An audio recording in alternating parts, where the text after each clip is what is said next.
for Solwezi East. Thank you very much, Madam Speaker. Madam Speaker, I wish to raise an urgent matter without notice to the Minister of Information, but since he is not in the House, I direct it to honor the Vice President. Kasongo. Madam Speaker, it is said that people perish for lack of knowledge. Madam Speaker, I make reference to the program that we just had last week, Friday, relating to parliamentary radio frequencies in this nation. Madam Speaker, Zambia is divided primarily into two regions, the eastern and the western. Madam Speaker, if you refer to the program that we had, Western Province, South and Northwestern Province, and these three provinces have 6 covering parliamentary residencies. These people are cut off when it comes to knowledge. And Madam Speaker, as I said, knowledge is power. People perish for lack of knowledge.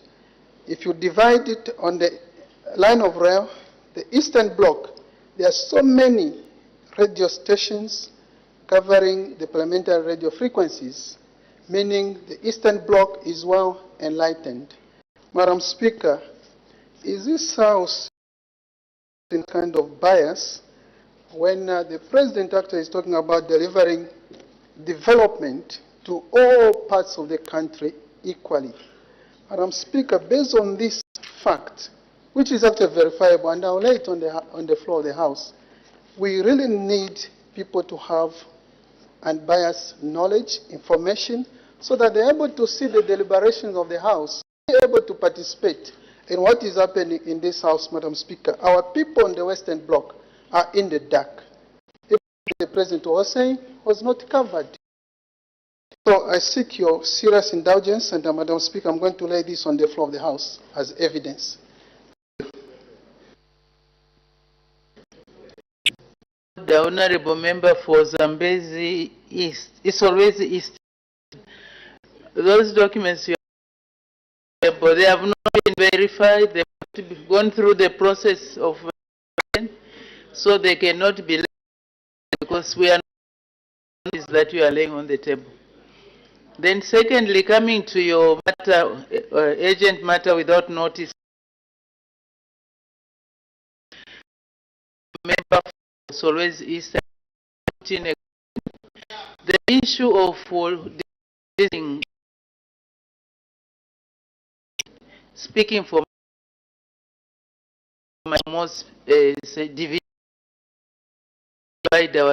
in terms of the radios, don't people apply? If people don't apply, they apply for, not even.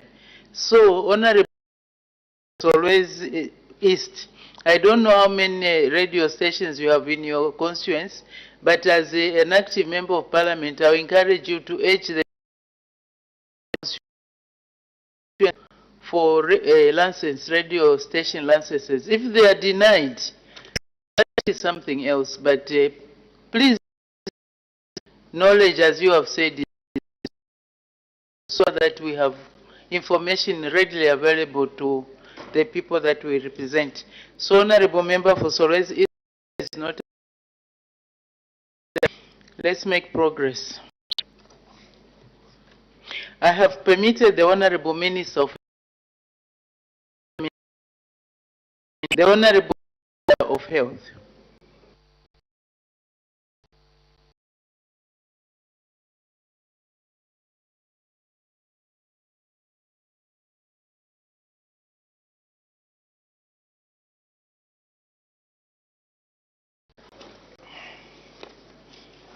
Madam Speaker, I wish to thank you for the opportunity to render a ministerial statement on the record short-term, that is antimatter or lamotrigine powder for oral suspension, batch number 2390-784.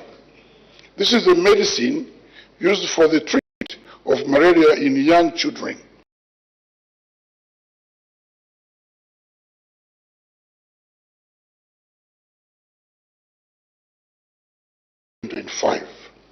Madam Speaker, may I begin by highlighting that the Zambia Medicine Regulatory Authority, ZAMRA, was established under an Act of Parliament, the Medicines and Allied Substance Act number 3 of 2013 of the law to regulate and control importation, storage, distribution, supply, and use of medicines and allied substances. The mandate of ZAMRA is to ensure that all medicines and allied substances being made available to the Zambian public consistently meet the set standards of quality, safety, and efficacy. ZAMRA was established to protect public and animal health and promote access to affordable, safe, effective, and assured medical products. ZAMRA the distribution of medicines to ensure they are safe, of good quality. Export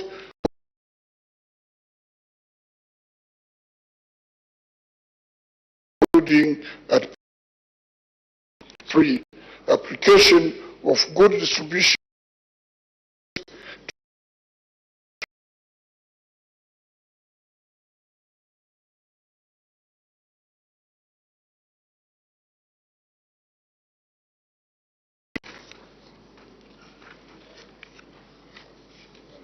for conduct of good manufacturing practice, inspections of manufacturing companies to ensure compliance to current good manufacturing practice by the manufacturers, and 5, conduct of pharmacovigilance and post-marketing surveillance of medicines and allied substances on the market to ensure their quality throughout their shelf life. In other words, Madam Speaker, when a product is allowed in the country, tested and found safe for distribution and use in the market with a given shelf life, the authorities are mandated to monitor its performance throughout post-marketing surveillance to ensure continuous compliance to standards of quality, safe, and efficacy. As such, Madam Speaker, ZAMRA conducts continuous post-marketing surveillance on medicines and allied substances. Post-marketing surveillance involves collection of medicine samples from health facilities and pharmaceuticals outlets countrywide and facilitating their testing at designated laboratories throughout their shelf life. Madam Speaker, coming to the recall of the Sham-Atem powder for oral suspension batch number 2390-784, expiry date November 2025, manufactured by Cobalt, Visram, a company limited of India. The product was imported and distributed by Sharina Pharmaceuticals in Zambia. During the routine post-marketing surveillance activities, the product in question was sampled from a registered private farmers outlet in the Rundazi district and analyzed at the ZAMRA National Drug Quality Control Laboratory in Lusaka, where the product was found to be non-compliant with respect to the assay test. This finding means that the product had a low amount of active ingredient. According to the International Pharmacopoeia, the acceptance criteria for the assay for the product ranges between 90% to 110.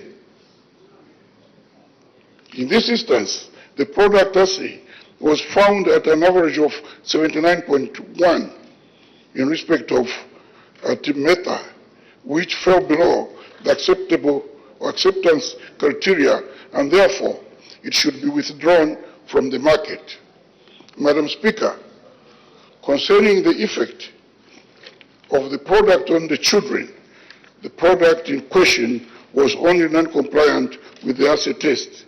The test determines strength or content of the active pharmaceutical ingredient in a product. In other words, in this case, the product contained less of the active ingredient than the required amount. All other test parameters were compliant. However, the measure treatment, the product had to be recalled from the market. Madam Speaker, may I highlight what it means to recall medicines and allied substances.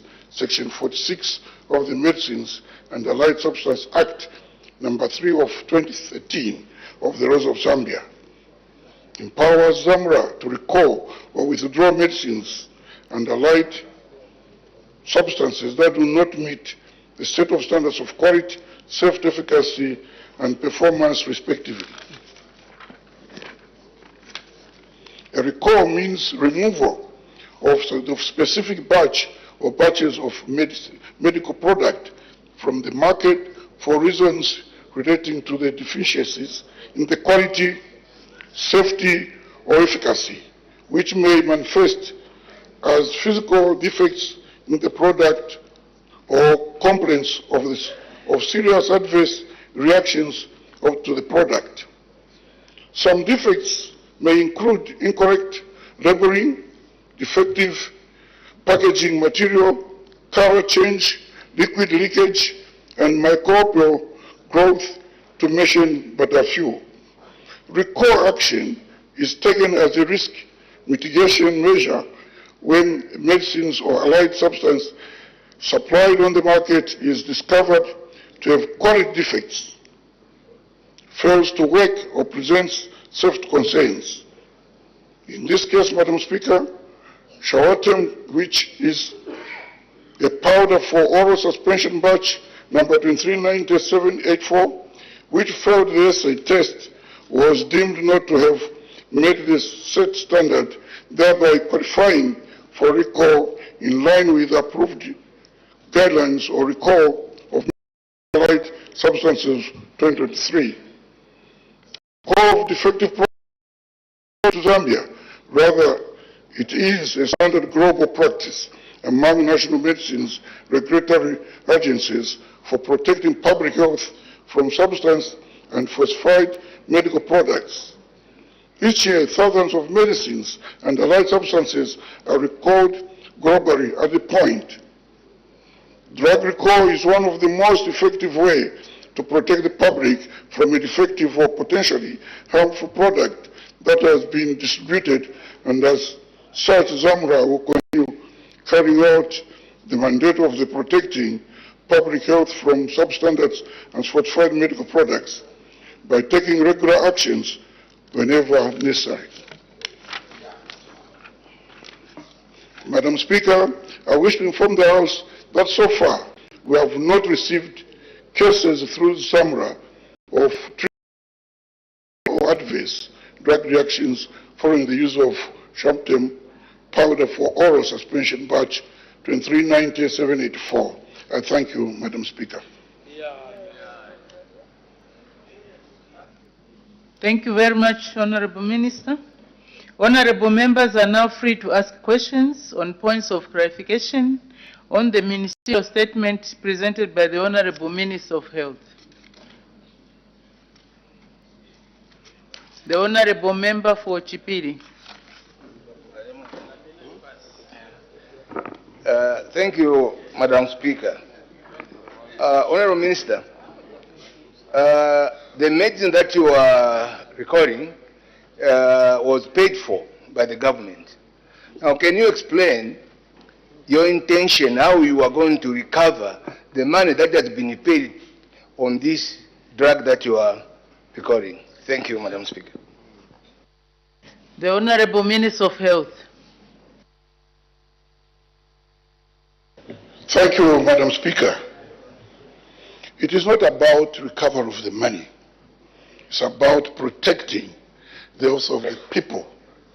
First and foremost, before a product is imported, a sample is brought to ZAMRA for testing.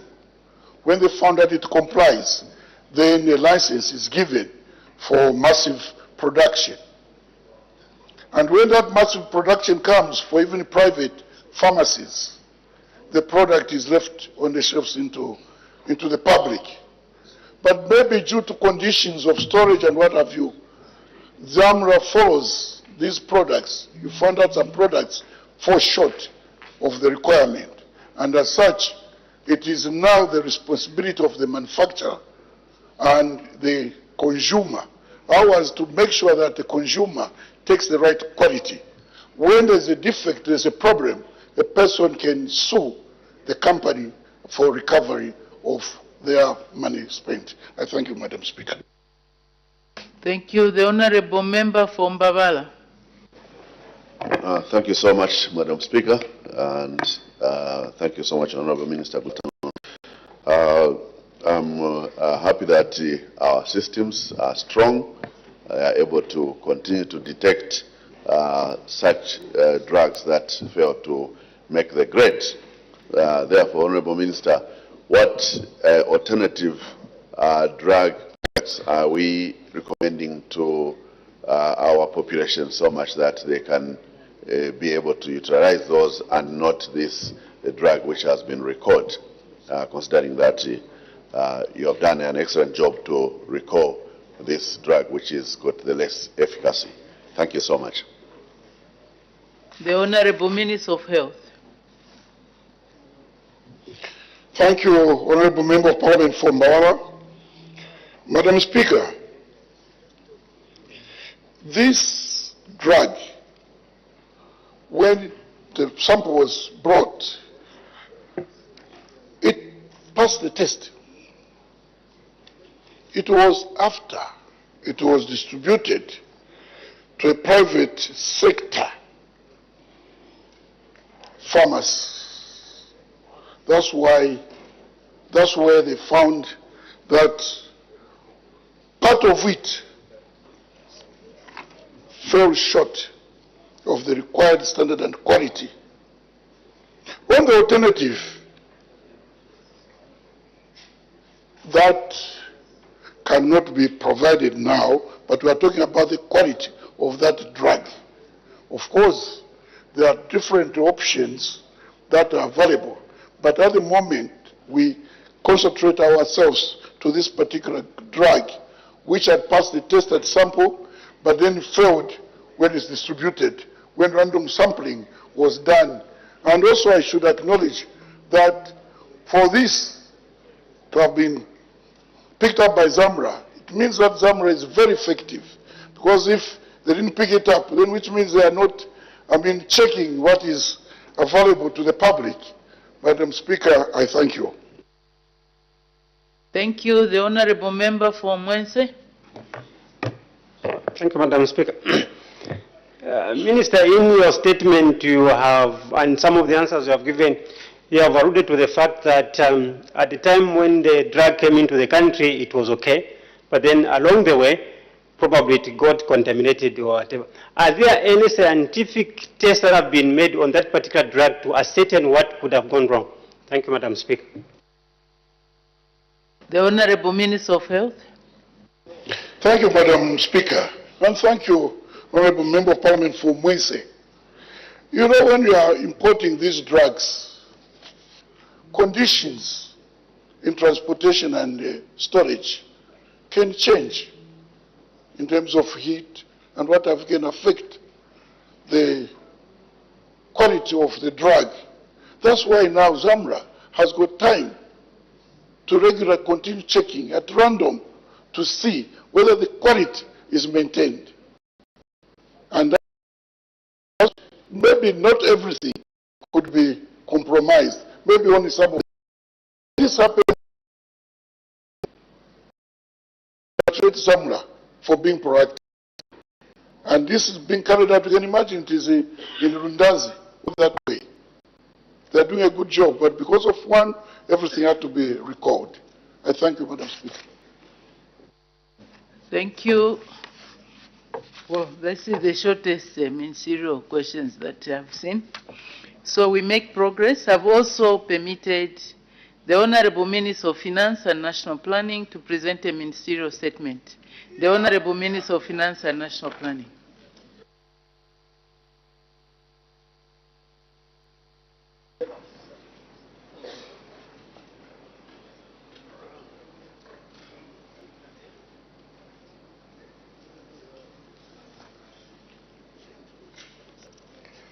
Thank you, Madam Speaker. Madam Speaker, allow me to begin by thanking you for giving me this opportunity to provide an important update on the release of the 2022 Census of Population and Housing results to this House. Madam Speaker, the census was conducted between the 18th of August 2022 and the 21st of September 2022, and it was the first to be fully digital, simply dubbed as the e-census. This census is essential for updating Zambia's demographic and socio-economic profile and is the foundation of our nation's development planning. Madam Speaker, about 47,000 field personnel, including enumerators and supervisors, were deployed to ensure comprehensive data collection. Importantly, individuals who were recruited and worked for the exercise have been remunerated through their respective bank accounts. However, this was not without challenges, as some reported to have not received their allowances. Resolving such cases required thorough verification processes to ensure the right beneficiaries were paid. The final batch of disbursements to the verified cases were made in mid-February 2025. Madam Speaker, may I also take this opportunity to inform the House that the total cost of conducting the 2022 population housing census was approximately 967 million kwacha. Funding was predominantly sourced from government, which contributed over 90% of the necessary resources. Madam Speaker, the main objectives of the 2022 census included providing accurate and reliable information on the size, composition, and distribution of Zambia's population at various administrative levels. This included gathering data on permanent residencies, homeless household, and institutional populations. Permanent residencies refer to the established dwellings where people live regularly, while homeless households consist of individuals without a fixed abode. The institutional population includes those residing in facilities such as orphanages, correctional institutions, and hospices. The census was aimed at collecting detailed demographic and socio-economic information, create an accurate sampling frame for future surveys, and generate important statistics for small areas and specific population groups. To ensure data accuracy, we provided training for census personnel, utilized advanced digital tools to minimize errors, and conducted extensive validation processes. We made every effort to ensure that nearly everyone was counted in the census in order to achieve universal coverage. To address any challenges, we implemented an extension period to include individuals who might have been overlooked in the final count. Although some individuals may not have been counted, significant efforts were made to reach out to and include all residents of Zambia during the census period. Madam Speaker, allow me to share some of the key developments that have transpired since the conclusion of the census data collection. The preliminary findings from the 2022 census were released on 23rd December 2022, offering an initial snapshot of our population disaggregated by male and female across various administrative levels, that is, national, province, district, constituency, and ward. On 4th April 2023, we launched the Executive Monitor, a user-friendly digital platform for accessing preliminary data available for download on Google Play Store. These preliminary results, published within 3 months of the census undertaking, provided early insights into population counts and basic demographics, although they did not fully reconcile administrative boundaries. The final census results, broken down by national, provincial levels, were published in the Population Summary Report, Volume 2, which was released electronically on 28th December 2023. Subsequently, a print copy of the report offering detailed data from the national to the ward levels was publicly made available on 30th June 2024. The printed report included comprehensive information from all households, including those in permanent residencies and the homeless, institutional populations, and incorporated administrative boundary adjustments.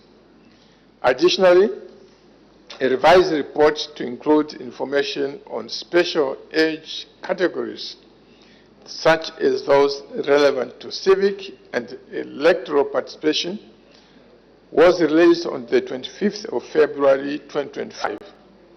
This means that the revised Population Summary Report, Volume 2, February 2025, will serve as the official reference for planning and decision-making, among other purposes. Let me now address some of the key results from the revised report. I would like to share some of the key findings from the revised Population Summary Report, Volume 2, 2025, February. Zambia has experienced remarkable population growth over the past decade, surging from 13.1 million in 2010 to 19.7 million in 2022. This rapid increase presents both opportunities and challenges, particularly in urbanization, service delivery, and infrastructure development. The results reveal significant growth trends across the provinces. Lusaka province remains the most populous province, with its population increasing from 2.2 million in 2010 to 3.1 million in 2022, which represents a 41.2% rise. This reinforces Lusaka's status as an urban hub that attracts economic migrants. The Cobalt province grew from 1.97 million in 2010 to 2.77 million in 2022, marking a 40.4% increase, mainly driven by mining activities. In the moderate growth categories, provinces such as Luapula, Western, and Mitigation experienced notable population increases of 53.2%, 2.3%, and 51.8% respectively between 2010 and 2022. Madam Speaker, Central Province reported a notable growth of 73%, with its population expanding from 1.31 million in 2010 to 2.26 million in 2020. Meanwhile, Northwestern Province stands out with the highest percentage change, at 75.8%, growing from 727,000 in 2010 to 1.28 million in 2022, possibly driven by resource development and economic opportunities that attract new residents. In contrast, Eastern and provincial population increases and 46.8%, indicating a gradual but steady trend. One of the developments in Zambia's demographic landscape is the growth in the 19 to 34 years age group, which increased from 3.36 million in 2010 to 1.15 million in 2022. All these numbers I'm reading out, I've rounded them up to the nearest 2 decimal points. This means that 34 age demographic now accounts for 26.1% of the total population, up from 25.6% in 2010. This upward trend among younger adults highlights both the growing population and presents potential challenges and opportunities for economic development, education, and employment in the coming years. At the same time, Zambia's median age rose from 16.9% in 2010 to 18.3% in 2022, indicating a gradual shift towards an old yet predominantly youthful population. Additionally, the age dependence ratio decreased from 92.5 to 81.2. This change suggests a workforce could drive economic growth, provided it receives adequate support. Dependence, the number of dependents, people younger than 15 and older than 64, in relation to the working age population, which includes individuals aged between 15 and 64 years. Madam Speaker, about 47.94 about 47,941 individuals residing in institutional settings such as orphanages, correctional facilities, and hospices, with the majority located in Lusaka at 10,961 and Cobalt 1,009.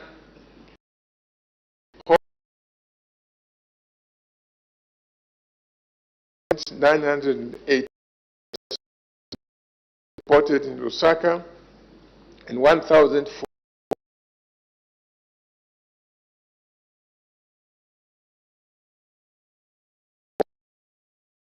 Madam Speaker, household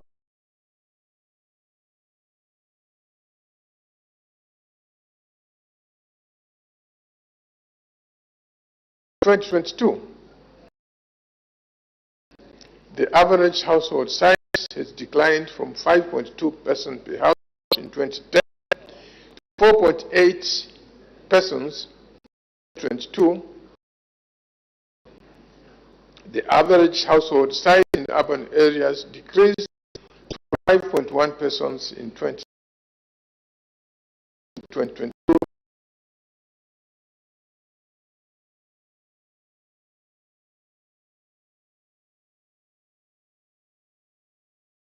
In 2010 to 5 in 2020, indicating smaller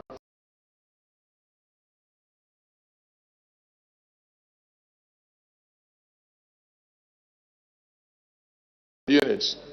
Increase and evolving economic conditions, different living arrangements. These trends may also indicate a growing number of living alone households, potentially due to migration for employment opportunities, economic changes. These demographic transformations carry profound policy implications responding to this for an inclusive and future for all its citizens. Madam Speaker, as I conclude, I would want to highlight the significance of the upcoming census publications, which will complement the revised essential data that will deepen our understanding of the country's demographic and socio-economic landscape. Additionally, it's important to note that these reports are public resources. They will be available free of charge to promote transparency, accessibility, especially to the general public. With the release of from the all the remaining reports are expected. 5. The following are the expected reports. Population projections report. These will provide insights into future demographic trends and broader socio-economic issues. Type descriptive tables. These will provide basic descriptive statistics on various topics covering socio-economic characteristics of the population. Provincial analytical reports, 10 of them. These will analyze regional demographic trends, child marriage reports. This will include important data on the prevalence of child marriage in Zambia. And finally, activity limitation disability report. This report will provide insights into the prevalence and nature of disabilities among the population. These upcoming reports are vital for informing policy decisions and socio-economic planning, guiding academic research, and raising awareness of our demographic challenges and opportunities. Each publication will significantly contribute to shaping policies to enhance our citizens' well-being. I assure the House that the government is committed to effectively disseminating census results and applying them to drive Zambia's socio-economic development. I urge all stakeholders, ministries, research institutions, and development partners in their planning and policy. Madam Speaker, let me end by expressing my deep appreciation to the government of the Republic of its unwavering financial which extended from the highest levels down to the lowest. Finally, I thank the people of Zambia for their cooperation in providing essential information to the census officers at all levels. Your contributions were crucial in processing, and we are truly grateful for your participation. Speaker, thank you.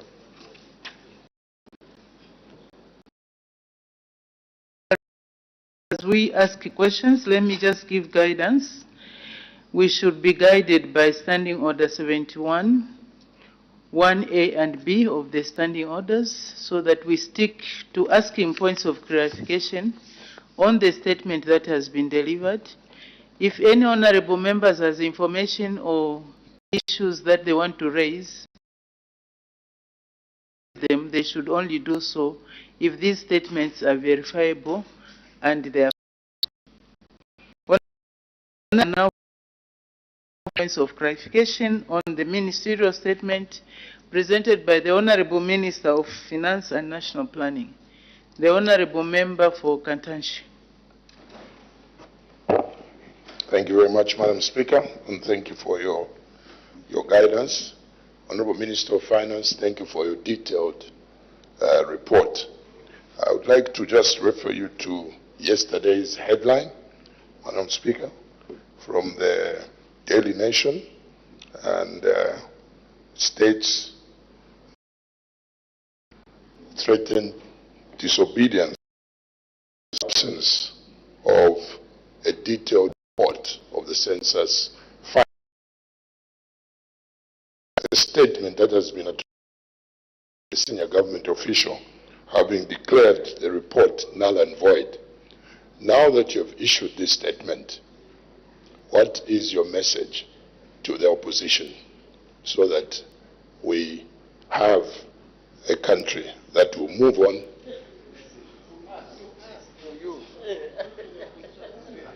Oh, thank you for... Honorable Member for Lunte, you have... Let me guide. Thank you. Honorable Member for Lunte, you have your opportunity to ask a question. So please don't ask before that time comes. Allow the Honorable Member for Kantanshi to ask his question, and then when your time comes also you'll be allowed to ask your question. May the Honorable Member for Kantanshi continue. Madam Speaker, thank you, and well guided. Honorable Minister, as I was saying before I was interrupted, I was being reminded that the opposition is us. So I don't know how I was supposed to phrase my grammar, but I was making it very clear, I think from my knowledge of English.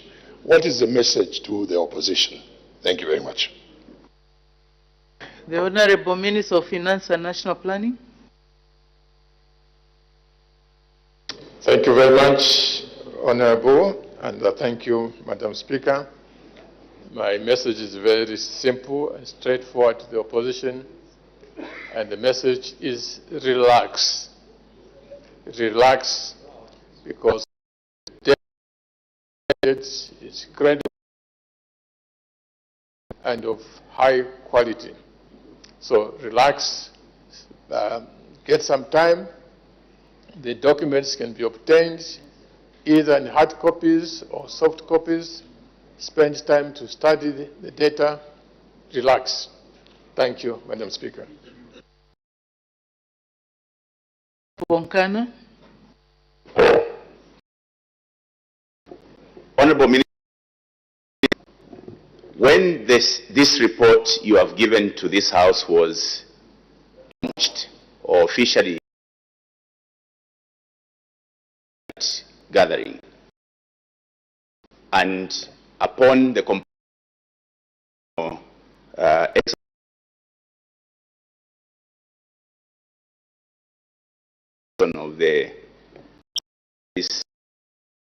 of the Honorable Member Fonkana, I guided. So let's not bring people who are not in the ministerial statement. Let's stick to the ministerial statement. Remember, you are seeking clarification on the ministerial statement that has been rendered by the Honorable Minister of Finance and National Planning. In his statement, he didn't talk about individuals, and those individuals are not, so we cannot talk about them. It was reported does not mean that it was factual or verifiable. Proceed. The Minister has presented a report in a ministerial statement.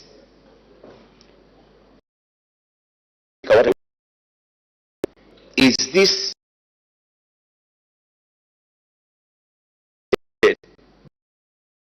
through a senior official, or it's the actual report that was given by Zamstad?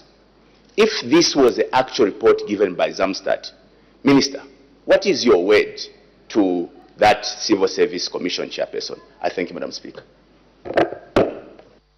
The Honorable Minister of Finance and National Planning. I thank you, Madam Speaker, and I want to thank the Honorable Member for that question. Madam Speaker, the Minister of Finance is a responsible office. So by the time the Minister has received this report, and made all the necessary consultations from various experts, local and outside. The Minister is satisfied, very satisfied, that the report is credible, reliable, and is ready for utilization. I thank you.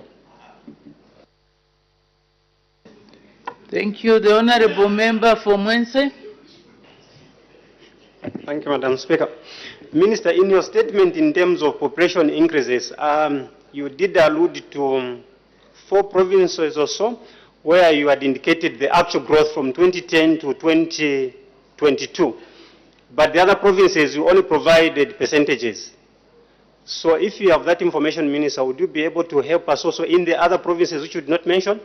For example, you mentioned Lusaka, Copper Belt, Central, and Northwestern. But the other one, you just provided percentages in terms of increase. I thank you, Madam Speaker. The Honorable Minister of Finance and National Planning. I thank you, Madam Speaker. Madam Speaker, and thank you, Honorable. It is not possible for me to give all the data.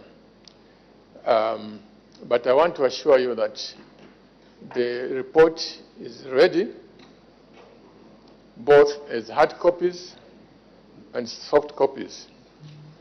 And I want to urge colleagues, because the data that is contained in this report is very deep. This data is not just national. You can break it down into provinces. You can break it down into districts. You can break it down into constituencies. And you can even go further. You can break it down to wards. So if you want to know the population and the other demographic data about your constituencies, it is there.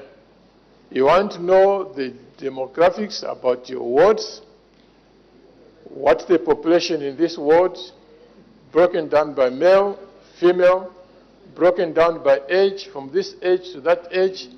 It goes all the way up to the wards. So it is very good for planning, even when you are planning for infrastructure, because you can tell where is the young population require that by this age, by this day, by this year, I must have a school there, in that ward, a clinic there. The data is all there. So instead of planning the darkness, the data is there. So please, members of Parliament, I advise you to get a copy if you are going to be an effective MP to respond to the development challenges of your people. Madam Speaker, I thank you. Thank you. The Honorable Member for Chinsali. Thank you, Madam Speaker. Honorable Minister, you have spoken to how important this document is, which is a census report, and I do agree with you. It is a very important document that we have to use. We as Zambians, as well as people from other countries and our donors, they use this report. And therefore, in an event that the report is contested as to its veracity, then it means that the people who are supposed to help us, it can be a problem. So what are you doing to give assurance to the people of Zambia and to outsiders that this report is a reliable and dependable report, considering that the Civil Service Chairperson, the Civil Service Commission Chairperson said this report is now and void? I thank you, Madam Speaker. The Honorable Minister of Finance and National Planning. I thank you, Madam Speaker, and thank you, Honorable. I already indicated that there is no way I would have launched a report where there were question marks about the reliability of such a report. I also want to state that this, as I said in the statement, This is one census where technology was employed. Technology was employed. So the residential areas, they were all marked, okay, using satellite imagery. As you know today, you can actually use satellite imagery to see your house and the houses of neighbors anywhere on the globe. So that was done, satellite imagery, boundaries set up using satellite imagery, and these enumerators, that technology in them, names of GPS, Global Position System, which means that even in my office, I could be able to tell, anyone who wanted could be able to tell this household has been counted, enumerated. Why? Because as they went there, automatically they were able to tell that this house has been enumerated, and it will be ticked. So that was the level of detail details that was employed to make sure that the data is accurate. So, Honorable, your report is good.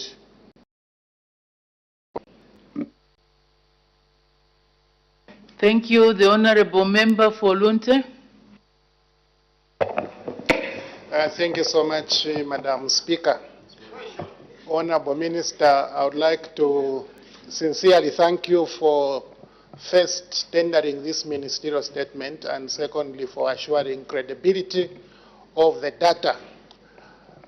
Like every Zambian by now, I'm aware that of this data was not without controversy. What do you think should happen to the 15 wards which was the center of controversy in terms of this data you have presented versus the Electoral Commission data? Thank you, Madam Speaker. The Honorable Minister of Finance and National Planning. I thank you, Madam Speaker, and thank you, Honorable. There's sometimes misunderstanding, which perhaps I will take advantage of your question to clarify. The misunderstanding sometimes is that if you look at the population in a given area, like a ward, then using the census data would be more or less the same as the population as stipulated in the electoral registers. But these two types of data sets are different. Different in the sense that you cannot assume that because my house is here in Olympia, what constituency is this? Mandev. You cannot assume that because my residence, where the statistics people came to enumerate me, is in Mandevo, therefore my polling station is also in Mandevo. Because that is what would match the two populations. But we know that's not the case. A person like me coming from my constituency, there are voters who reside in my constituency or in my ward, but they don't vote in my constituency. Absolutely. Because the nearest polling station for them is in the next constituency. The nearest, yeah? Because if they were to come and vote in my constituency, maybe they would be required to walk, say, 8 kilometers. But if they go and vote in the next neighboring constituency, maybe they only walk for 2 kilometers. So they reside in one ward, but for the purpose of voting, they go and register somewhere else. Another example, here in Lusaka, we know that the population in places like Chilenje, Mandevo, Chawama, the populations are high. When people go and vote, the queues are long. So what do some people do? They'll say, I will not register. Yes, I live in Chawama, but I will not register in Chawama because the queues are long. I'll go and register where? I'll go and register in Kulimatawa, for example, polling station, because there the queues are shorter. So there are so many examples where the populations in the constituency or ward, you cannot match it with that for the polling districts, because people make different decisions. In fact, there are also some candidates who perhaps live in Lusaka, but their constituents maybe it's in Katete, and they'll say, these family members of mine in my household, we live in Lusaka, but since I want my votes, I'm a candidate in Katete, I'll take my family to go and register in Katete.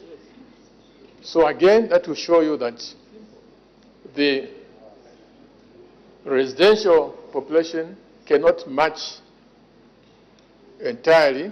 It will be close, but it cannot be exactly the same as that of the polling population. Madam Speaker, I hope I've clarified this, and thank you so much. Thank you. The Honorable Member for Kamfinsa. Thank you very much, Madam Speaker. Before I proceed with my follow-up question, Madam Speaker, permit me to join fellow engineers in celebrating the World Engineering Day today. May I also join the Zambia police officers for their commemoration of the Police Day as well. With your permission, Madam Speaker. Minister of Finance, you have confirmed that the report that was launched on the 23rd of December 2023 is an official report showing the statistics that we desire as a country. That is what you have told this country, Minister. I'll take you to the ZAMSTAT's website. Now, on the ZAMSTAT's website, there's a dashboard, Madam Speaker. Now, that dashboard allows people to just click a button and be able to get this information which the Honorable Minister has presented today. Honorable Minister, if you go to the website and you click under Census, and under Census there are two sub-dashboards, one for population and demography, and the second one for labor statistics. If you click on the labor statistics, the reports are available, Madam Speaker. You can look at any information that you need under labor statistics. But for the population and demography, which is the subject matter today, unfortunately, Honorable Minister, the information is not available. These are some of the things, Madam Speaker, that are raising speculation about the authenticity of the report. Honorable Minister, can you explain why the information that you have referred to has not been published on the Zambia Statistical Agency website? Madam Speaker, that is my simple question. I thank you. Thank you. The Honorable Minister of Finance and National Planning. I thank you, Madam Speaker. Madam Speaker, the report is out. Hard copies are available. The question that the Honorable is asking, in a sense, is like saying there's a website of the Parliament, and I'm supposed to look at the Hansards, but I can't find it. Wait, it's going to come. It will be posted. I thank you, Madam Speaker.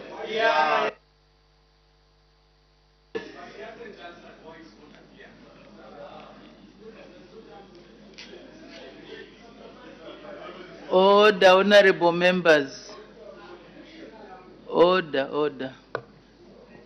I don't want to be a participant in the discussion, so let's proceed. The honorable member for Solwezi East.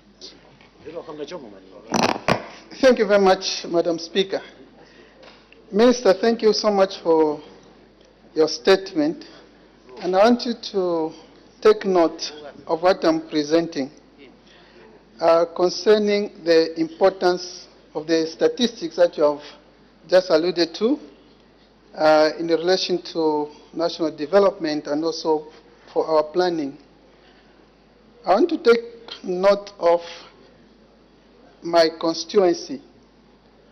Zamstad, which is under your ministry, Honorable Minister, has a map for Mushindamo district, which is different from the constituency map. We are one district and one constituency, but the size is different. Even when you Google, you find the Google map for Mushindamo constituency or district is different. And this led us to Mushindamo, when we were doing the census, we have 6 areas that were counted outside Mushindamo, but they are within Mushindamo as a constituency where we do even provide our services. I need to mention these for your facts. We have a place called Kangwena, Kavisapi, Kichile, Kakema, Kashinge, and Fipansa. These were counted, some under Solwezi, Central, some under Chingola, and some under Lufanyama. Meaning the population of Mushindamo is not what it is as presented in these statistics. I want you to take note of that. I raised this issue with Zamstad.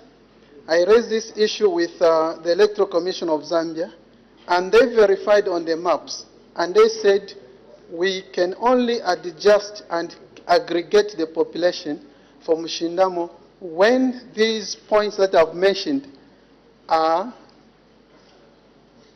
outlined very well in the district map. So I want you as a minister to take note that what is presented, yes, it is credible, but there should be an amendment for Mushindamo so that we are able to know the actual population of Mushindamo in order for us to provide the services that are needed. Because the way things are now, we may leave out Fipansa, those areas I've mentioned, because they are counted under Solwezi, and the population have been aggregated to Solwezi, population have been aggregated to Chingola and to Lufanyama. I just want your comment, Honorable Minister, as you take note of what I've stated. Thank you. The Honorable Minister has become Madam Minister now. The Honorable Minister of Finance and National Planning. I thank you, Madam Speaker, and I want to thank the Honorable. What the Honorable has described is not anything that is strange, because boundaries sometimes are changed. What is important is that, well, let me step back. Boundaries are sometimes changed, and in certain cases, political boundaries, especially sometime in the past, pronouncements will just be made to say this is now going to be a new district without taking into account the constituents of that term. So what I think what the colleagues from the Zambia statistics are doing, part of the exercise is to harmonize or to reconcile the census boundaries with the boundaries, the political boundaries. This is something that is always going to be there because boundaries are bound to change, constituencies are bound to change. If, for example, we do the limitations, what you are describing is going to emerge. I think the important thing is that everyone was counted. How you decide to allocate these counted people in one political boundary as opposed to another, that is the process that the Electoral Commission now, of course working with the CSO, we have to make that reconciliations. But no one has been left out. It's an issue of where are you allocated, in constituency B or constituency A, but your presence is not ignored, it does not disappear. So that will be sorted out because it's nothing that is difficult. I thank you, Madam Speaker.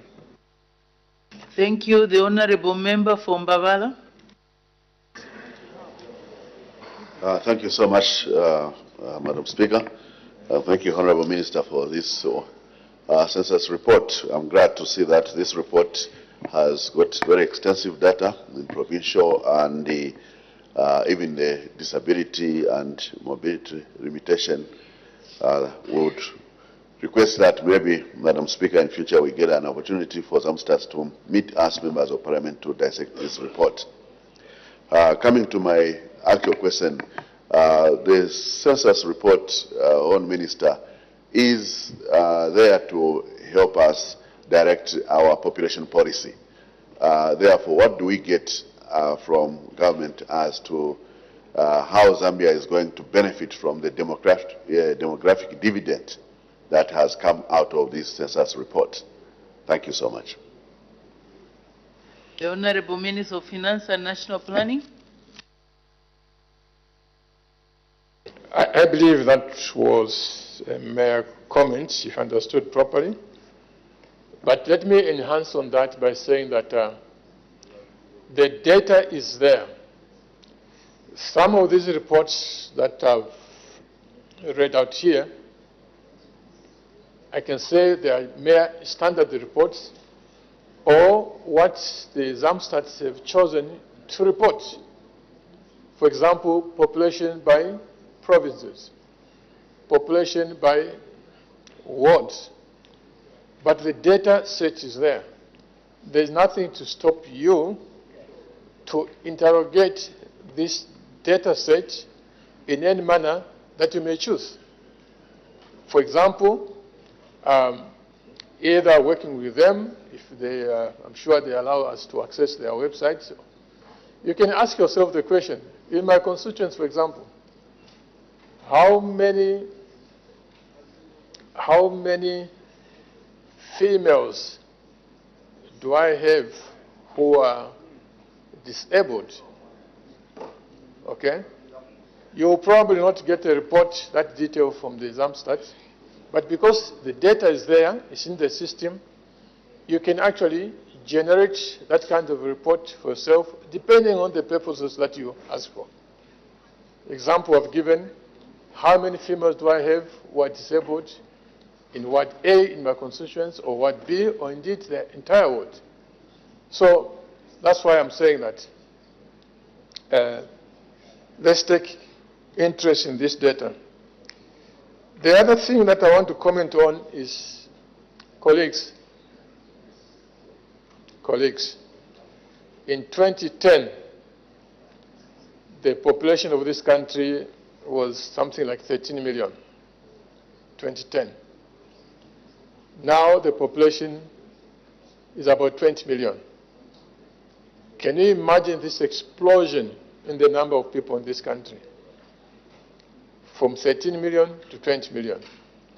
If we project ahead, if we remain as productive as this in terms of producing children, then it means that it will not be long before the population of the country becomes 30 million, 40 million, 50 million. How are we going to take care of these people? Schools, education, water services. This is a challenge that every political leader must think about. Not just today, but a few years from now, what will happen? Here we are already struggling with jobs. Here we are already struggling with work. Here we are struggling with classroom space. If we keep on producing children at the rate in which we are, very soon Zambia will be 50 million. So this is why I think for this government, we emphasize the issue of economic growth. Let the economy grow, because that's the only way in which we'll be able to provide jobs for this exploding population. That's the only way in which we'll be able to generate tax revenues to send so many children to school. So, in a sense, this census report is also a warning. It's also a warning bell. It's also a warning sight. Do something. Prepare yourselves, because the demands on this economy are going to be astronomical. Madam Speaker, I thank you. Thank you. The Honorable Member for Nyimba. Thank you, Madam Speaker. It's unfortunate you have guided that certain questions should be moderated. Minister, I just want, Madam Speaker, allow me just to tell the Minister that in my constituents, Chinsimbwe, Chiweza, Chinambi, and Luangwa Ward, Zamstad should take keen interest in these 4 wards. These are the wards, Madam Speaker, which are practically rural and very difficult. And the details I'm not going to ask, but Minister, the first posting on the Zamstad dashboard, Chinsimbwe ward was considered to be part of Msanzara constituency. And after some time, it was corrected. It went back to Nyimba constituency. Now, my question is, when you are employing those supervisors when they are doing census, we get supervisors from, let's say, the Boma, which is 80, 90 kilometers, to the where a practical census should be done. And the actual people who know the geographical maps of these areas are not even involved. And when they are not involved, some areas are left out. The question I have is this, Minister. Is it possible that the next time we are doing census, as much as we are employing those grade 12s and the supervisors from these other areas, is it possible that we can employ 1 or 2 indigenous peoples on those areas who are able to face the challenges of different terrains? Because some areas were not visited because of the bad terrain. Is it possible that we should now leave a room that we can employ a local people there, regardless of the qualification, just to let those take on class to areas where these villages are? I thank you, Madam Speaker. Thank you. The Honorable Minister of Finance and National Planning. I agree fully, Madam Speaker. And this is what should have happened, because although actually some people living in your area may not even know where the boundary is, because for them, if you are out there, whether you are in Mandevu, whether you are in Kasaningwa, you may not know where the boundary is, because the boundary is known by those people who make maps, who draw the maps. But all the same, it is always better to have local people to be heavily involved in the enumeration. Madam Speaker, I thank you. Thank you very much. So, honorable members, let's take interest in these reports so that we can look at them as they impact our various constituencies. And if there are concerns, like the honorable member for Solwezi East has stated, you can also approach the authorities and ensure that these concerns are addressed. So that concludes that segment. Honorable members, there was one announcement which was not made because our guests were not yet in the House. Honorable members, I wish to recognize the presence in the public gallery of visitors from Kayema Parliamentary constituency in Kayema district.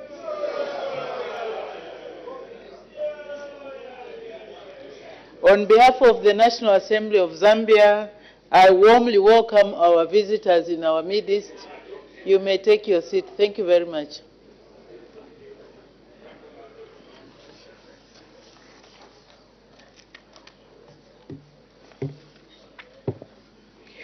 Question for oral answer, understanding order 80. By prior arrangement, this question will be asked by the Honorable Member for Mfue. Thank you, Madam Speaker. On behalf of the good people of Umpika, question number 238. The Honorable Minister of Agriculture. Thank you, Madam Speaker. Madam Speaker, the Honorable Member, Mr. Kampianga, asks government whether the government has any plans to establish community farms in Nawalia Chiefdom in Mpika district as a mitigation measure to avert hunger caused by animal conflict. If so, when the plans will be implemented, and C, if there are no such plans, why? Madam Speaker, our answer is as follows. A, government has no immediate plans to establish community farms in the Nawalia Chiefdom in Mpika district as a mitigation measure to avert hunger caused by human-animal conflict. B, as in A above, Madam Speaker, government has no immediate plans to establish or implement community farms in Nawalia Chiefdom in Mpika district. To the question, if there are no such plans, why?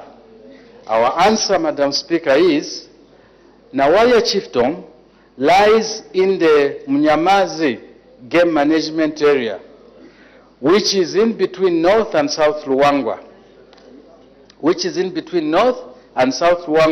national parks. This means that the area is one of the major wildlife sanctuaries in the country, and as such, government cannot set up major community farms in this chiefdom for fear of escalating the current challenge of human-animal conflict in the area. However, Madam Speaker, government is still cognizant of the fact that the people need food there. Therefore, cooperatives and other community initiatives will continue to be supported under various government programs. Madam Speaker, I thank you. Thank you very much. Supplementary questions, the Honorable Member for Kafinso. Thank you very much, Madam Speaker. Minister of Agriculture, the question from Mpika relating to a community farm, in your response you indicate that there are no such plans. What measures are you putting in place to ensure that the problem that was identified is attended to? Because in the thinking of the Member of Parliament, in the thinking of the people in Nawalia area, a community farm would help them resolve a problem. But the position from government is that no such farm will be established. So how do you deal with the problem that they identified? The problem to do with people needing access to food, Madam Speaker. I thank you. Thank you. The Honorable Minister of Agriculture. Thank you, Madam Speaker. In the last paragraph, I read as follows, and I'll repeat. However, government is still cognizant of the fact that the people need food. Therefore, cooperatives and other community initiatives will continue to be supported under various government programs. Madam Speaker, we do take food to areas which are in need. We open community sales points, and in a place which is surely suffering human-animal conflict, we cannot forget to do more of that. I thank you. Thank you. The Honorable Member for Mfue. Thank you very much, Madam Speaker. Honorable Minister, thank you very much for the answer that you have provided, though it is in the negative. However, Honorable Minister, the current hunger situation in the area that the people are facing requires us to think outside the box. And this is what the Honorable Member said. And I remember that most of the times we are told here to say that members of Parliament can come up with alternative solutions to the problems that our people are facing.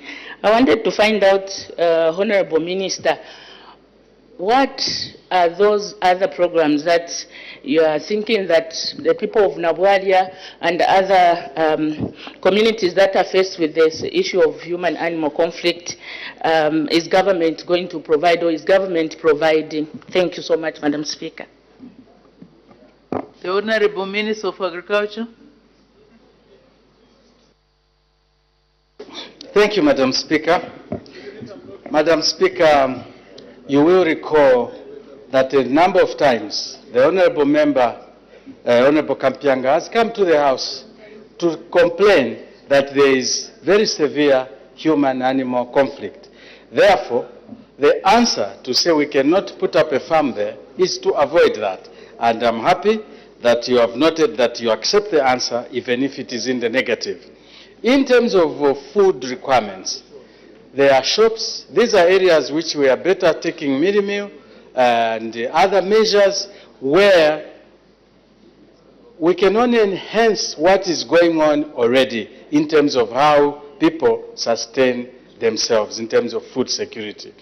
Mid-meal, a bit of selling points, but not to go and cultivate there and attract those elephants and other creatures which have definitely, we have been told here, that they have killed people. It was a few months ago that the same honourable member was actually talking about that here. I thank you. Thank you. The Honourable Member for Chilubi. Thank you, Madam Speaker, for giving the people of Chilubi the opportunity to ask a follow-up question. Madam Speaker, the place in a question is completed as Nawadachiombo, and it's one of the furthest areas in Mpika constituency.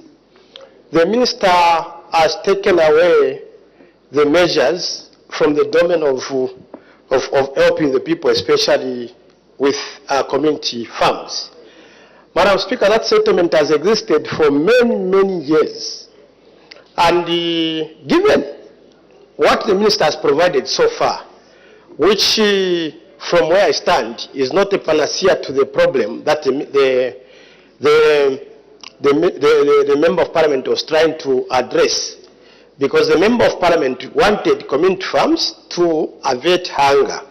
And the minister has proposed short-term, like selling of community sales, as well as those others and the cooperatives. We all know that the cooperatives in the state that are in now, especially in areas like Nabarachombo. Honourable Member, ask your question. Don't debate. Okay, Madam Speaker, well guided. I wanted to find out how they are going to avert hunger in long term, not with the one-off measures, especially that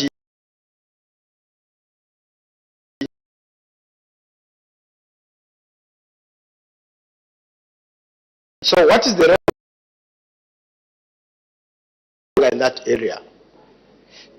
Thank you. The Honourable Minister of Agriculture. Thank you, Madam Speaker. I not have responses which could satisfy you, because if I do stand here and say, why don't they go into agroforestry, start selling planks alongside of the people, my answer was exactly to the question, are you going to establish community farms in a place in between game parks? And the simple answer is no, because we will only make worse what is happening in that area. Now, time to do a feasibility study, we know what type of business the people. Response was what we would do to avert hunger. We would take food to that area, because I'm in charge of distribution of food with the Food Reserve Agency. So I can distribute food there. We can take disaster mitigation measures there if there is a disaster. But to be asked what the people of Nigeria do, I be the wrong person to be answering that. Thank you. Thank you. The Honorable Member from Fowe. Thank you, Madam Speaker. Honorable Minister, today as we speak, the people of Nabwadia and the surrounding areas, such as Kamwendo, Mutumba, and other places, are very hungry. The food that you are talking about, they don't even have, they've not received for the past months. My question to you is that the immediate measures putting in place to ensure you going to take the food to those areas that I've just mentioned. I thank you, Madam Speaker. Thank you. The Honorable Minister of Agriculture. Madam Speaker, I have heard we'll open up community cells and we'll look at it, and our response to issues like that are very, very rapid. Be assured that we'll look at it. I thank you.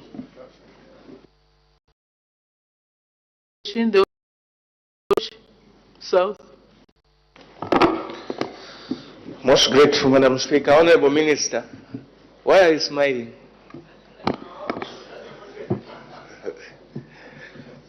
Madam Speaker, the Honorable Minister said we normally take a prompt response to issues of hunger. In these areas that spoken about, these are times of hunger. You have said you are going to take community cells, and some of those areas sometimes they tend to be impassable.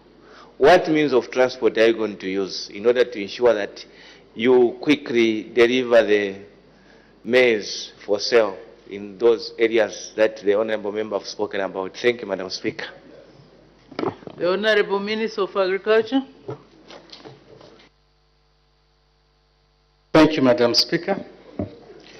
I was smiling, Madam Speaker, because I like him so much. And he married our sister from the Eastern Province. Well done. So when I see you, I'm always happy. Honorable Chisopa. Madam Speaker, government does not fail to reach any part of this country. I stand here representing government that is able, that has managed to go through a drought situation where we had so many people of hunger. Now nobody has died of hunger. We would not fail to reach Nawaya and provide food. We will do.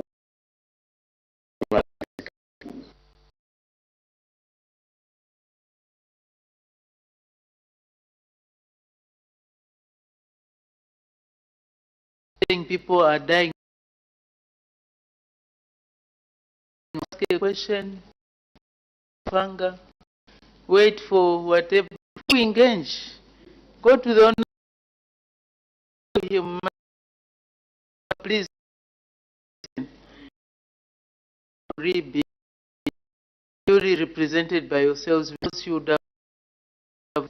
So let's not wait for these questions to be asked, because then we will not be solving a problem. Next question.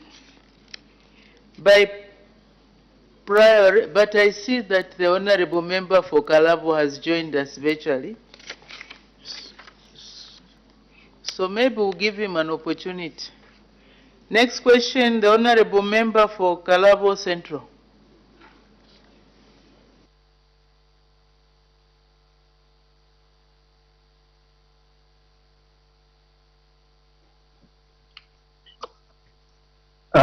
Thank you, Madam Speaker. Question number 239. Thank you. The Honourable Minister of Mines and Minerals Development. Thank you very much, Madam Speaker. The Honourable Member for Kalabo Central, Honourable Miyutu, wants to ask whether there were any cobalt and titanium deposits discovered in the areas of 4. If so, what was the estimated quantity of deposits? see where the largest concentration of minerals were and what measures are being taken to enhance value addition in the mining of the minerals above. Our response is as follows. There were no deposits, Madam Speaker, of cobalt or titanium discovered as of May 2024. B, Madam Speaker, as there were no deposits discovered during the stated period, there is no estimated quantity. And C, Madam Speaker, as there were no deposits discovered during this period, as such, there is no information on mineral concentration.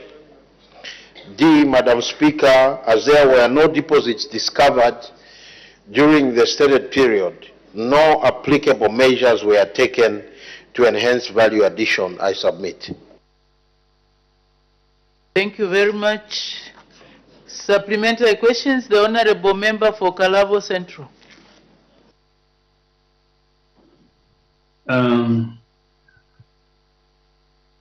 Thank you, Madam Speaker. I'd like the Minister to substantiate this point that there are speculations or information that there's cobalt in Zambia. So, will the Minister desirably object to the statement that there's cobalt in Zambia? Thank you, Madam Speaker. Thank you. The Honorable Minister of Mines and Minerals Development. Madam Speaker, thank you very much. Just to help the Honorable Member, yes, there is cobalt in Zambia, except the question wanted to find out whether it was discovered during this period. The cobalt that is in Zambia, Madam Speaker, mostly comes as a byproduct of the copper. For example, at Mopani we do have cobalt, which comes as a byproduct of copper. We do have cobalt at KCM, which comes as a byproduct of copper. So in terms of discoveries, as a specific cobalt discovery in Zambia as at now, we don't have that yet. Probably as we map the country, we'll be able to discover a cobalt deposit that sits alone. I thank you, Madam Speaker. Thank you. The Honorable Member for Chilubi. A point of order. The Honorable Madam, standing order. This process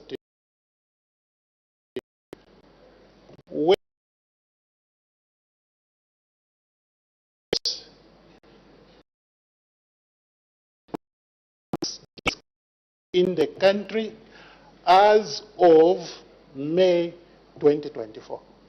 Madam Speaker, is the Minister in order to start indicating that there was no cobalt discovered when there has always been cobalt byproducts of copper in the country as of May? That cobalt has been there.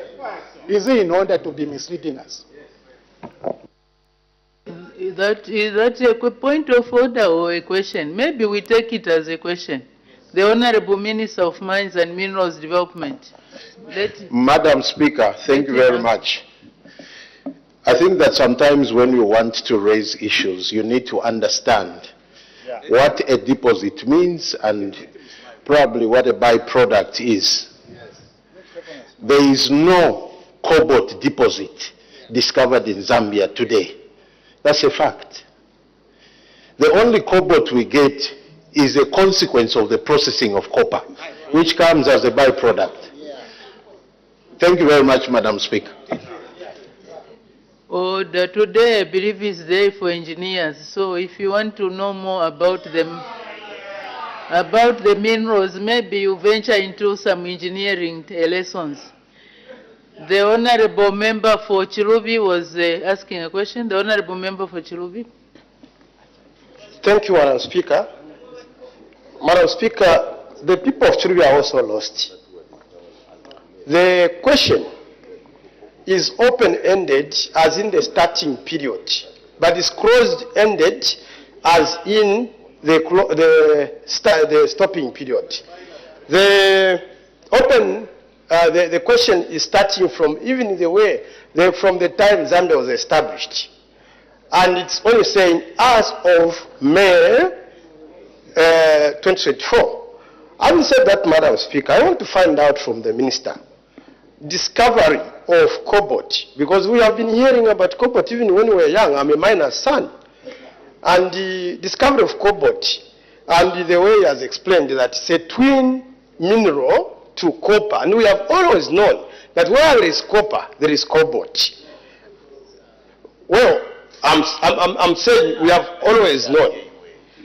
Order. Just ask the question, Honorable Member. So Madam Speaker, cobalt is a mineral of very high value. And I'm sure the one who asked the question doesn't want this revenue to escape because the cobalt is overlooked. Given that background, Madam Speaker, I want to find out from the Minister whether a consequence or a byproduct of copper is not discovery of the existence of this particular mineral called cobalt with the chemical formula of CBO. The Honorable Minister of Mines and Minerals Development. Thank you very much, Madam Speaker, and thank you, Honorable Member, for that question. Madam Speaker, a deposit that is discovered is very different from a deposit that comes as a byproduct of something. And for me to help the Honorable Member, when we are mining, we do take note of any consequential mineral that comes out of a main mining activity. Because whenever you are mining, there are consequential minerals which are called byproducts. So any mining activities when it is taking place, whatever mineral that comes as a consequence of processing or mining that mineral, we do profile them and put them as part of production. So if you look at the profile of minerals of Zambia, we do sell cobalt, and it's of high value. So we've discovered that the mineral deposit at Mopani, as we are mining the copper, Honorable Member, we've discovered that one of the byproducts is copper. There are other byproducts. And if you want that question, you can come and ask, and then we are going to answer.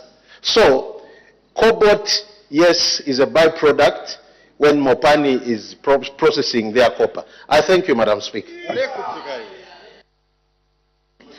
Thank you. The Honorable Member for Kalabo Central, do you have another question? Kalabo Central?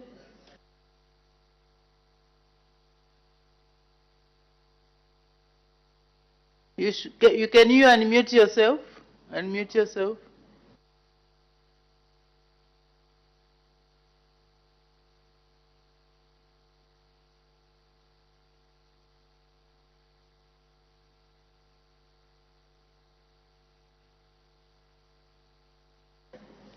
Well, maybe as technology is still playing up, we can have the Honorable Member for Kanyama.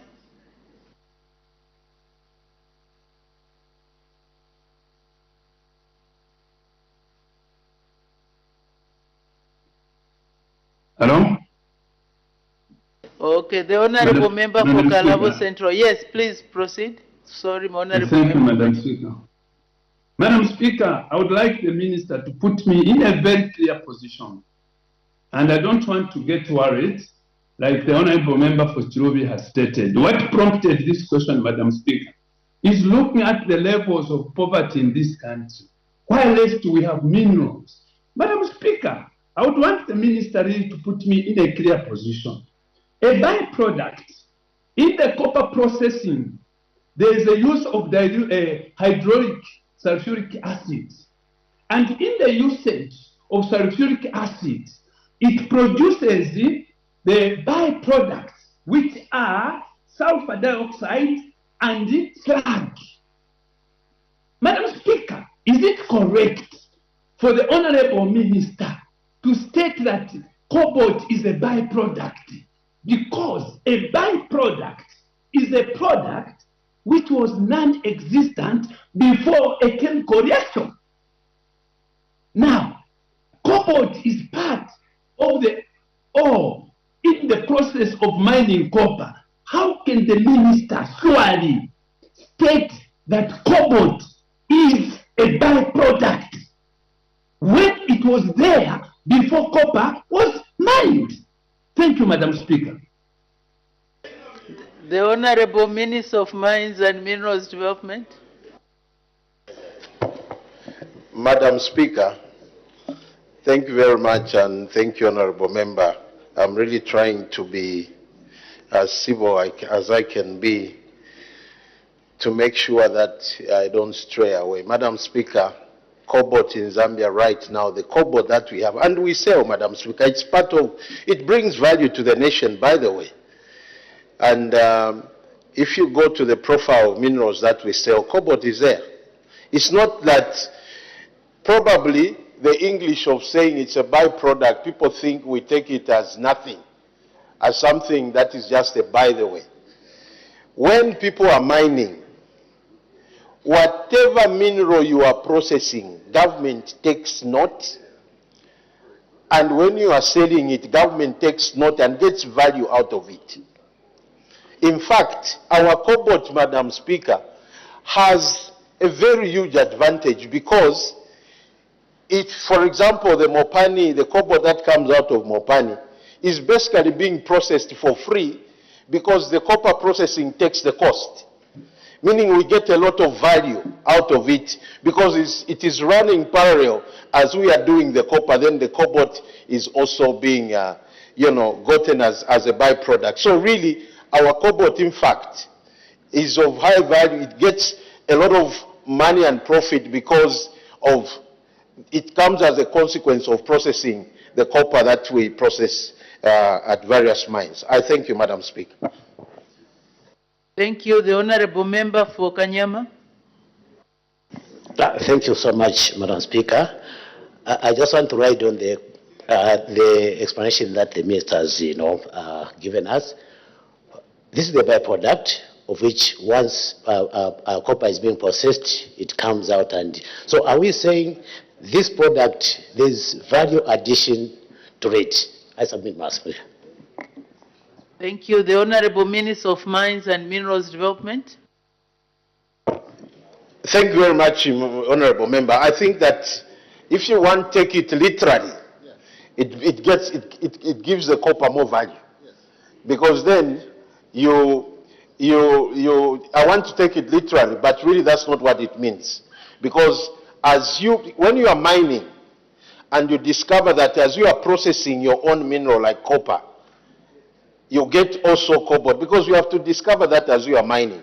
It means you have gotten more value out of your processing. And that means then that if you are mining within the Zambian jurisdiction, government must make sure it's aware.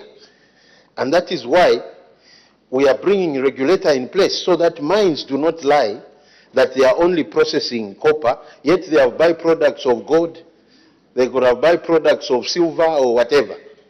So really, it's about the government now making sure that anyone processing anything doesn't just report that they are processing this particular mineral, yet there are byproducts which could have a lot of value, as cobalt has a lot of value and brings a lot of value to Zambia. I thank you, Madam Speaker.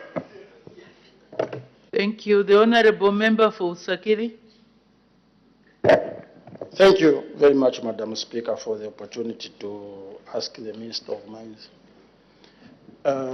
Madam Speaker, on one hand, I want to agree with the Minister and again disagree with him. Mines in Luapula, Copper Belt, these other areas, yes.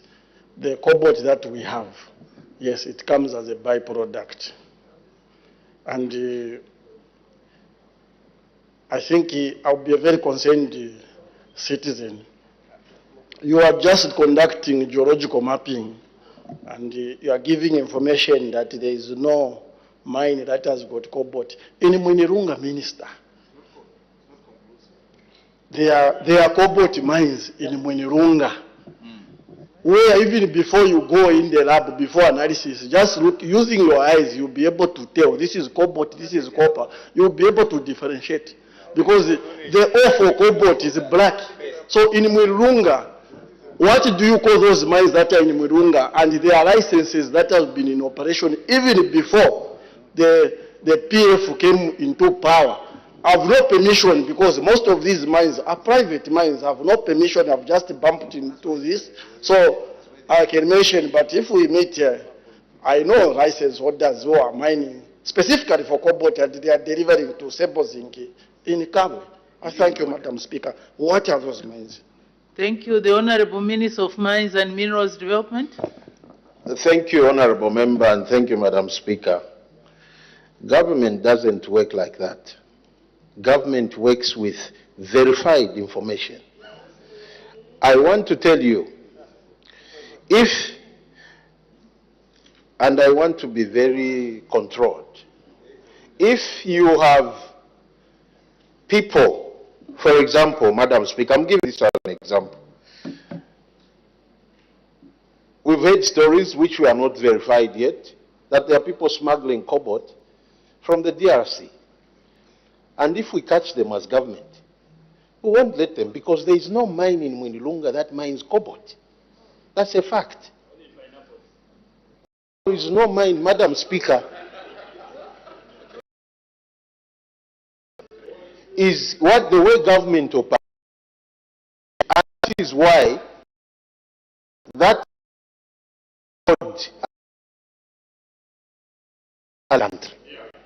because I think we were running this country like, I don't know which word I can give because it will be called unparliamentary. We run governments with system. I want to answer you. You run government with systems and verifiable information. That is why before we tell the country anything, Madam Speaker, we map it. We know the extent of minerals. We know what is sitting where. Madam Speaker, in the next 1.5 years, or even before, we will announce that the mapping results are this.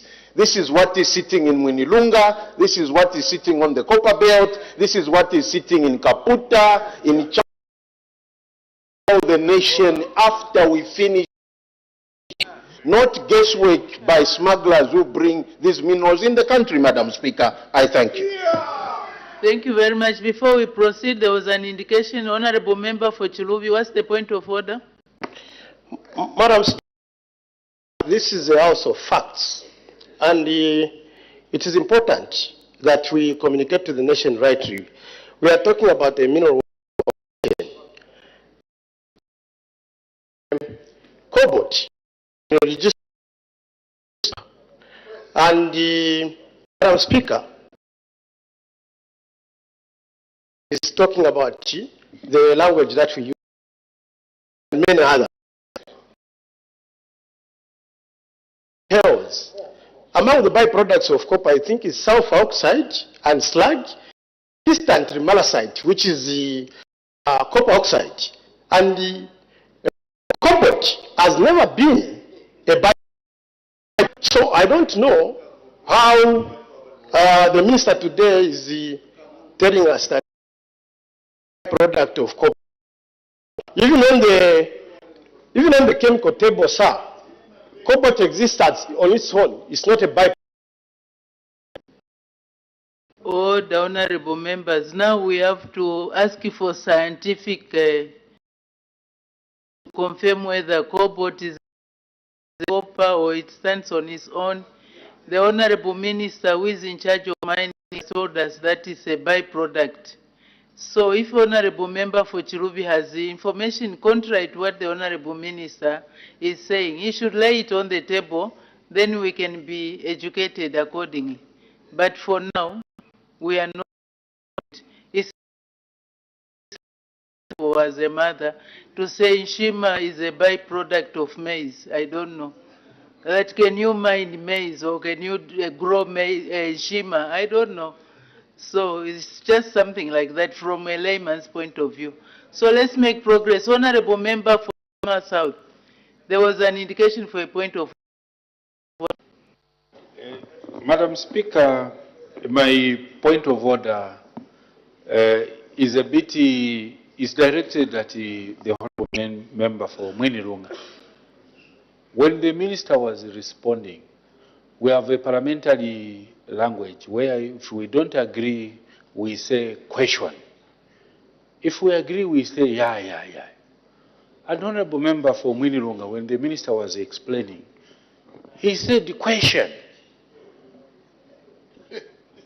which simply means he comes from Northwestern Province. He doesn't agree with what the minister is explaining. And considering that he's coming from the right, who is telling the truth? Is it the minister or honorable member for Mwinilunga, popularly known as Honorable Kasenseri? I seek your serious ruling, Madam Speaker. Thank you very much. I don't know whether question means agreeing or not agreeing. Well, he was just expressing. I don't know whether I was saying question to some honorable member who was saying they don't mind cobalt, but they mind pineapples. I thought maybe that's why the honorable member was saying question. Let's make progress. The honorable member for Ron. Thank you, Madam Speaker, for the opportunity to ask a follow-up question. Not to sound repetitive, Madam Speaker, my question partly was asked by Honorable Chinkuri. Honorable Minister, you have clearly stated in your statement that cobalt is a mineral of high value. Now, the question in Part D is asking of what Honorable Chinkuri had asked, but I didn't get you clearly. It's a mineral of high value. The question is asking about value addition. What is it that we have benefited in terms of value addition? If possible, you may proceed to give maybe some examples. Thank you, Madam Speaker. Thank you. The Honorable Minister of Mines and Minerals Development. Thank you very much, Madam Speaker, and thank you, Honorable Member. Madam Speaker, before I answer his question, I want to clarify one thing that we need to make sure we don't go with it. I have not said cobalt. All cobalt, Madam Speaker, is a byproduct of copper. I have said the cobalt that we have in Zambia currently is a byproduct of copper. So, if peradventure as we map, we discover a wholly cobalt deposit mine, we are going to announce to the country. As we have as reported cobalt is actually a byproduct of the copper, for example, at Mopani. In terms of value addition, we just go at processing. We haven't yet gone beyond that in terms of value addition. I thank you, Madam Speaker. Thank you. The Honorable Member for Shiwangandu. Thank you so much, Madam Speaker. I've been following the responses coming from the Honorable Minister of Mines. Honorable Minister, indeed the issue of cobalt has not been clear for a long time, be it during the First Republic of the UNIP, when the mines were state-owned, the MMD came, we brought in the private sector. Again, speculations continued. And there came the government of PF, which you belonged to as a seat father for one of the mining cities, where copper is mined in Chiravombwe. What quantities, what are the quantities are we talking about now in terms of, and what modalities are used to export these quantities which come as a byproduct of copper in terms of cobalt? I thank you, Madam Speaker. Thank you very much. The Honorable Minister of Mines and Minerals Development. Thank you very much, Madam Speaker, and thank you, Honorable Kampyongo, for that very important question. Madam Speaker, like I said, whatever mineral is being mined at a particular mine is profiled, it's put on record. On record, when they export value, in fact, royalties are paid on every mineral. Exports, taxes are paid, income tax is paid on cobalt, and all just as any other mineral, but though it has come out as a byproduct. So really, it's an important product, and it's profiled. We are quantities, I didn't come with them, Madam Speaker. Since it's an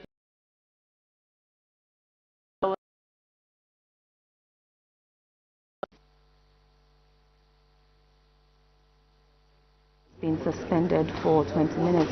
Business is expected to continue at 6:17 hours.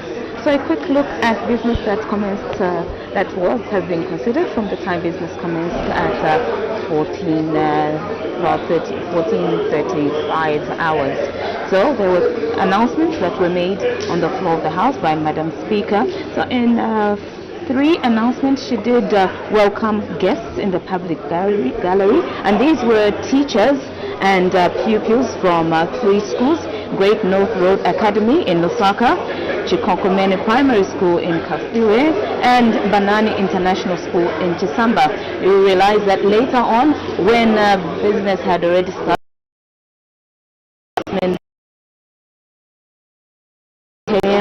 constituency who were in the public gallery. So those were the announcements that were made in welcoming guests to the National Assembly of Zambia. But there were other announcements. Later, there was another announcement in which the Honorable Madam Speaker informed the House that Parliament had approved and had granted the Catholic Church to hold a Mass with the Catholic members of Parliament and staff on Wednesday, 5th March 2025 in the amphitheatre here at Parliament buildings.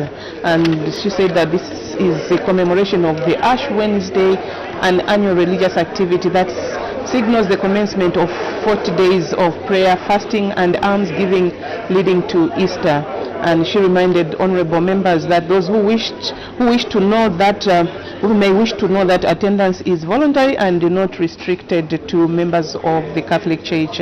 And in this regard, honorable members and staff were all encouraged to attend this event, which would take place between 12:30 and 13:55 hours.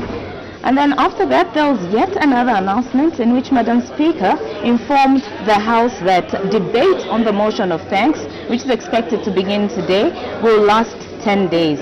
She added that, as per practice, backbenchers will debate for 7 days, whilst Cabinet and provincial ministers will debate during the last 3 days. She encouraged honourable members to debate early and not to wait for the last minute, as there might not be enough time due to other business in the House. So these were the announcements that Madam Speaker made earlier on.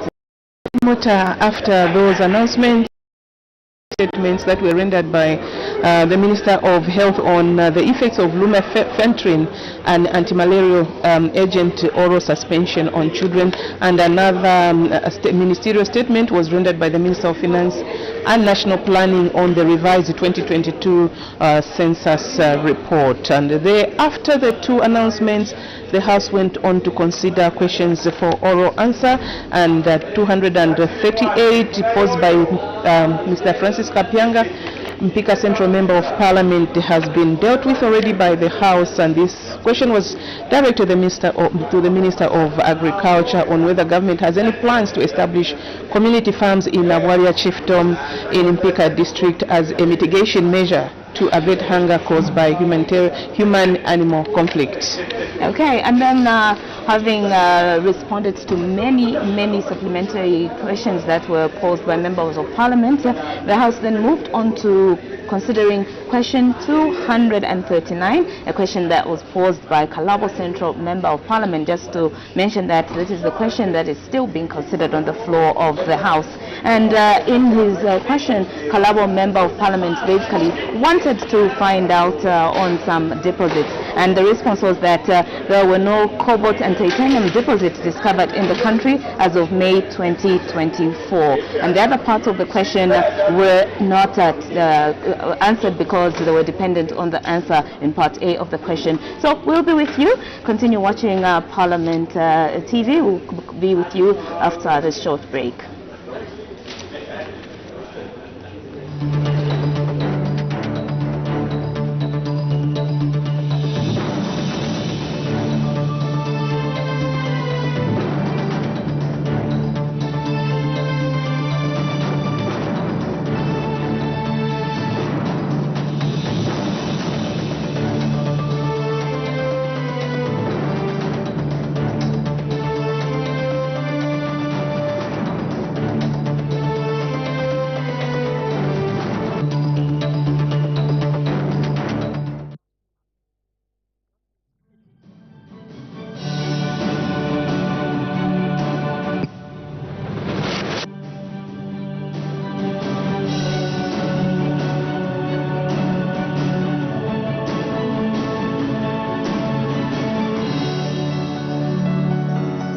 My full names are Peter Simon Piri, Member of Parliament for Malambo constituency in Malambo.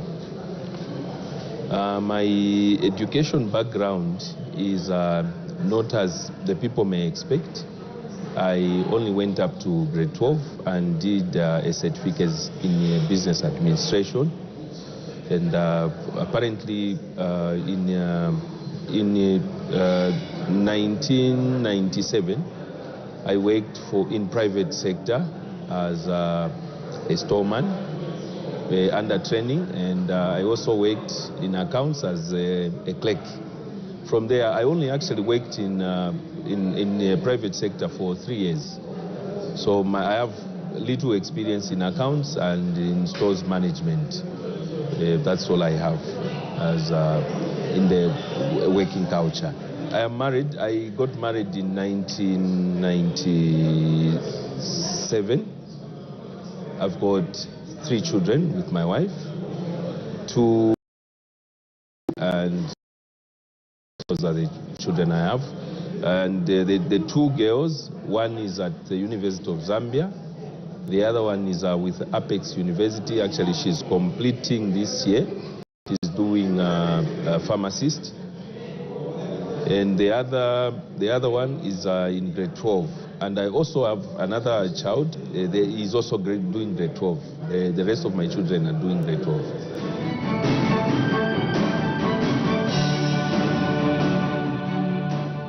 My constituency actually is a valley, and the major economic activity in the valley is tourism. And apart from tourism, there is also farming is one major activity that our people do in my constituency. Apparently, we are trying to do a shift from depending on tourism to other sectors which our people can run.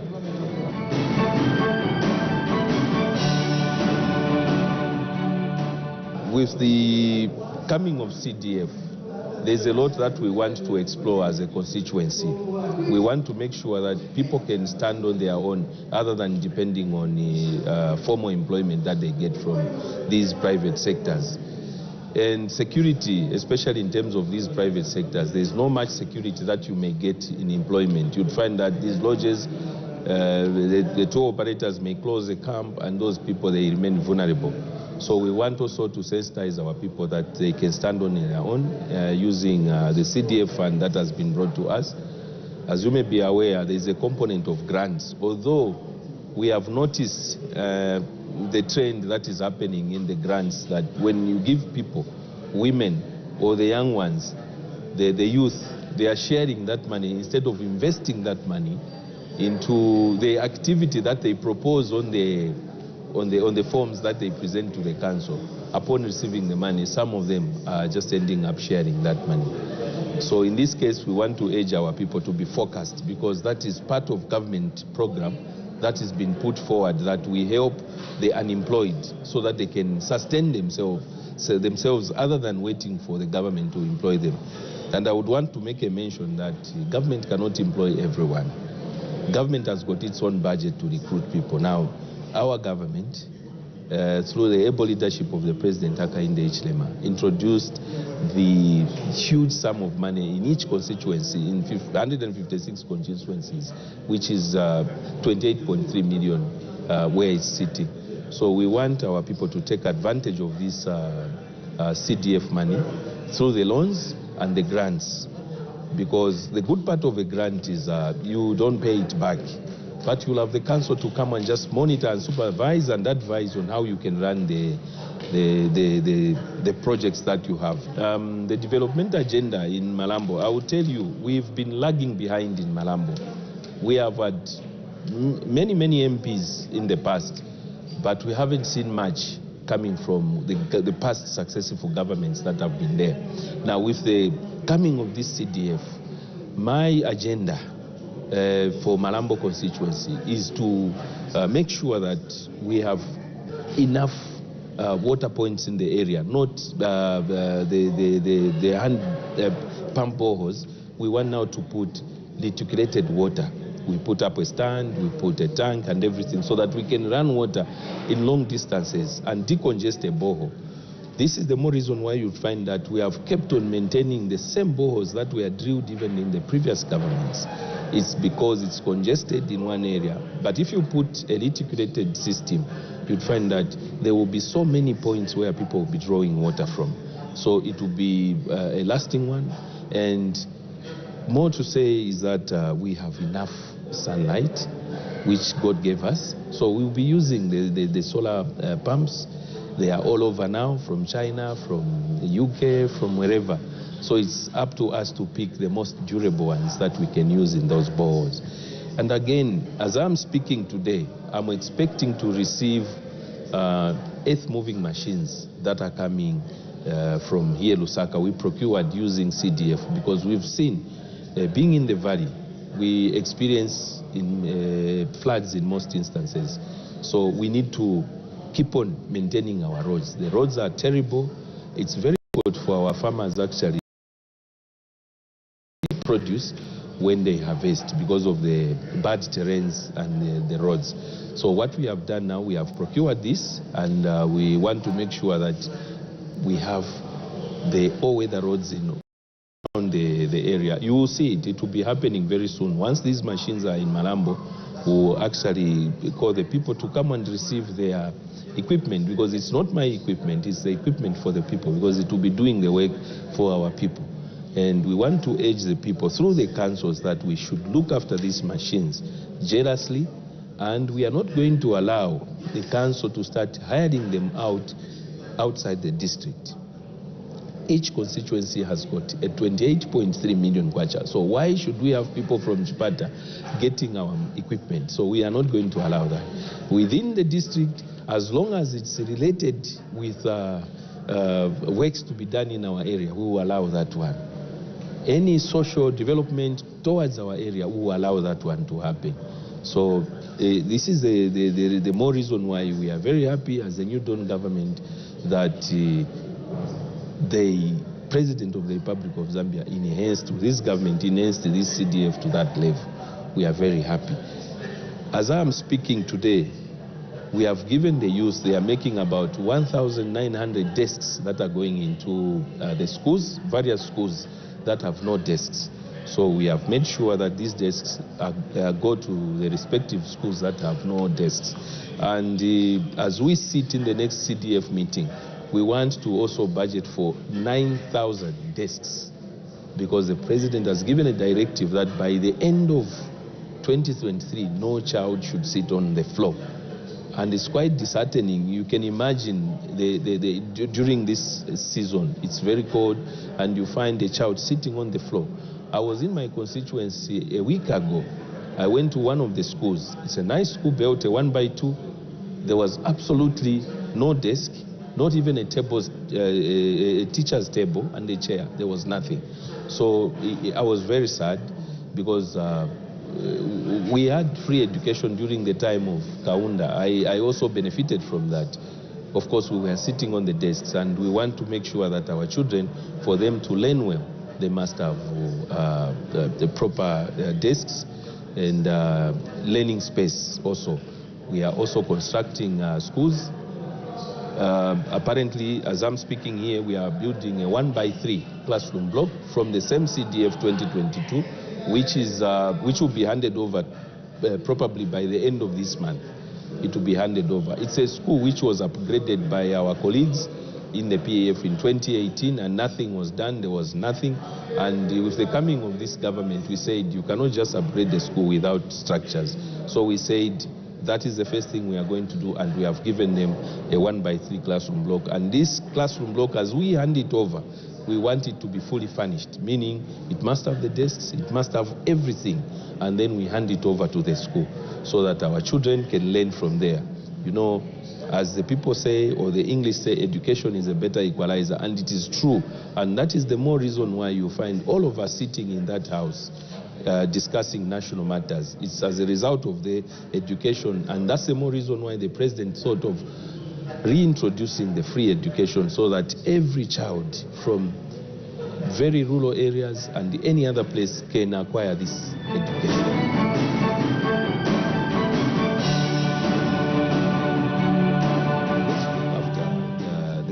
the properties that government is procuring, more especially the desks that are being manufactured by our own people in the constituencies, the structures that are being built using their money. It's not our money, it's their money, taxpayers' money that is coming to their constituencies.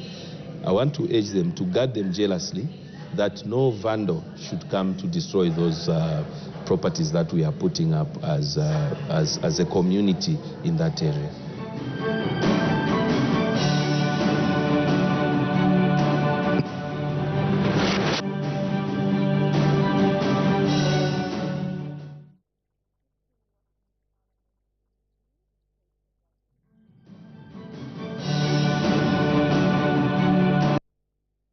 Entertainment is always on. With DSTV Stream, anywhere, it's on. Thrilling sports action, captivating novellas, authentic local series, playtime for kids, unmissable reality, and much more. Are you ready to party? It's all on with DSTV Stream. Plus, it's already included in your subscription. And all you have to do is download the app and get your stream on. Anywhere. Get into the football action. And he's got it in. He took his time. So, back to Mane. Enjoy the fun cartoon. Stop! You don't know what you're doing. Yes, I do. I'm frying up some eggs.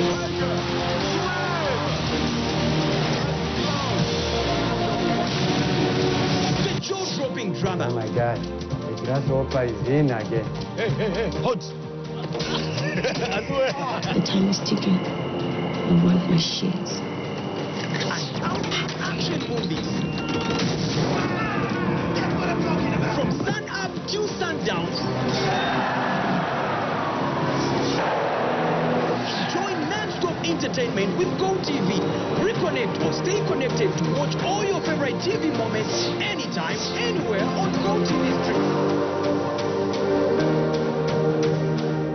GoTV. Love it.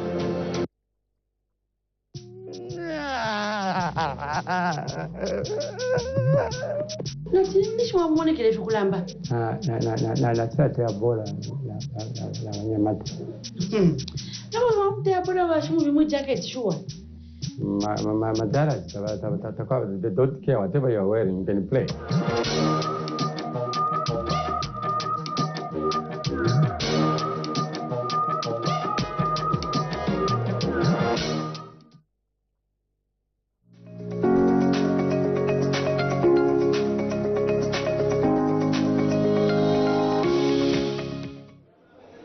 Still watching Parliament TV, the station that is dedicated to bringing Parliament closer to you.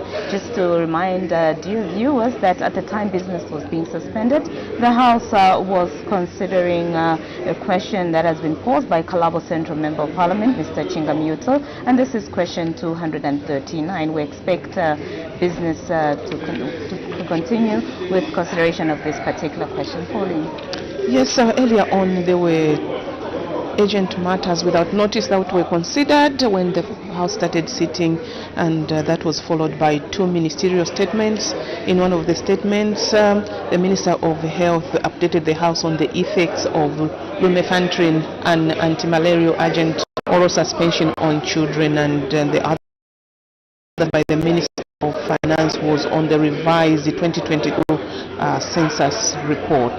Okay, so a quick look at one of the questions, one of the urgent matters without notice that was presented on the floor of the House. This was from Consensus Member of Parliament, Mr. Christopher Kangombe.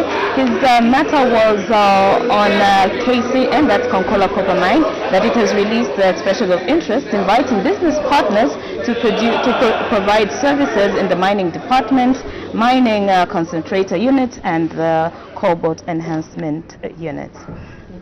Enjoy watching, listening, watching to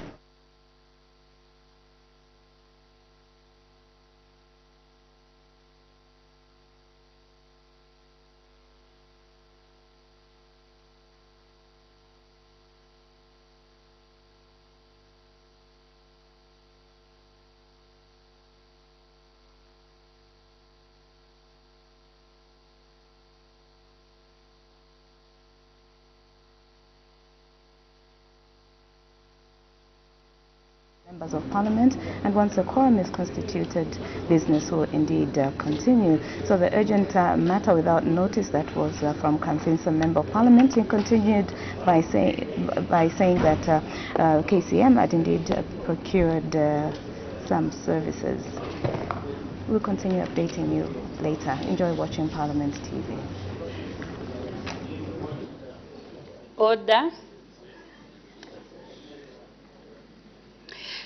When business was suspended, the House was considering question number 239 on the order paper, asked by the Honorable Member for Kalabo Central. And the Honorable Minister of Mines and Minerals Development was responding to a supplementary question asked by the Honorable Member for Shiwangandu. May the Honorable Minister continue.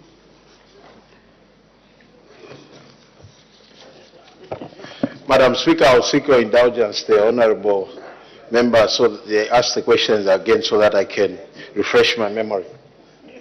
Thank you. The Honorable Member for Shiwangandu, please repeat yourself. I'm also obliged, Madam Speaker. Madam Speaker, I was trying to seek clarification from the Honourable Minister, and I gave a background that this issue of Cobalt has been of speculative nature for some time. And I did indicate that when the mines were under the state through the CCM, it was the same story, and until the movement for multi-party democracy government came into power, and of course the technology started changing in the mining sector when the private sector was brought in.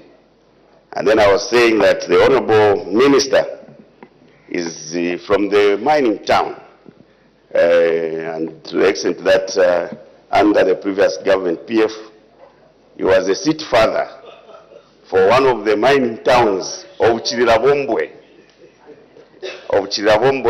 where, yes, under the Patriot Front, very The Honourable Member for Shiwangandu, please don't debate the Minister. What is your question? You can question because we are new in politics, maybe.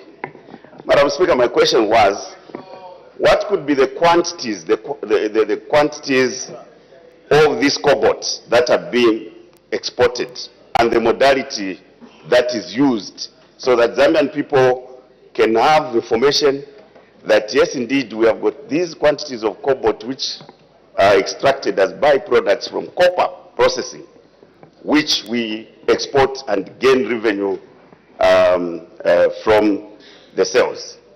That was the question I posed to the Honourable Minister. I thank you, Madam Speaker. The Honourable Minister of Mines and Minerals Development. Thank you very much, Madam Speaker, and thank you, Honourable Member, for that very important question. Madam Speaker, the beauty about life is that everybody has a history, and in life you only learn from history, and if history you remain outside that boat that was mentioned.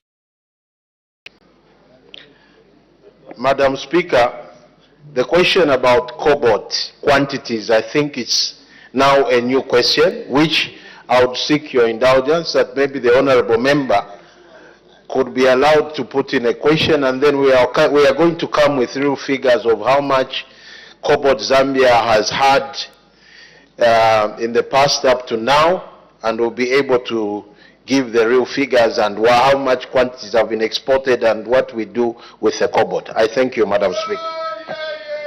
The Honourable Member for Kankoyo.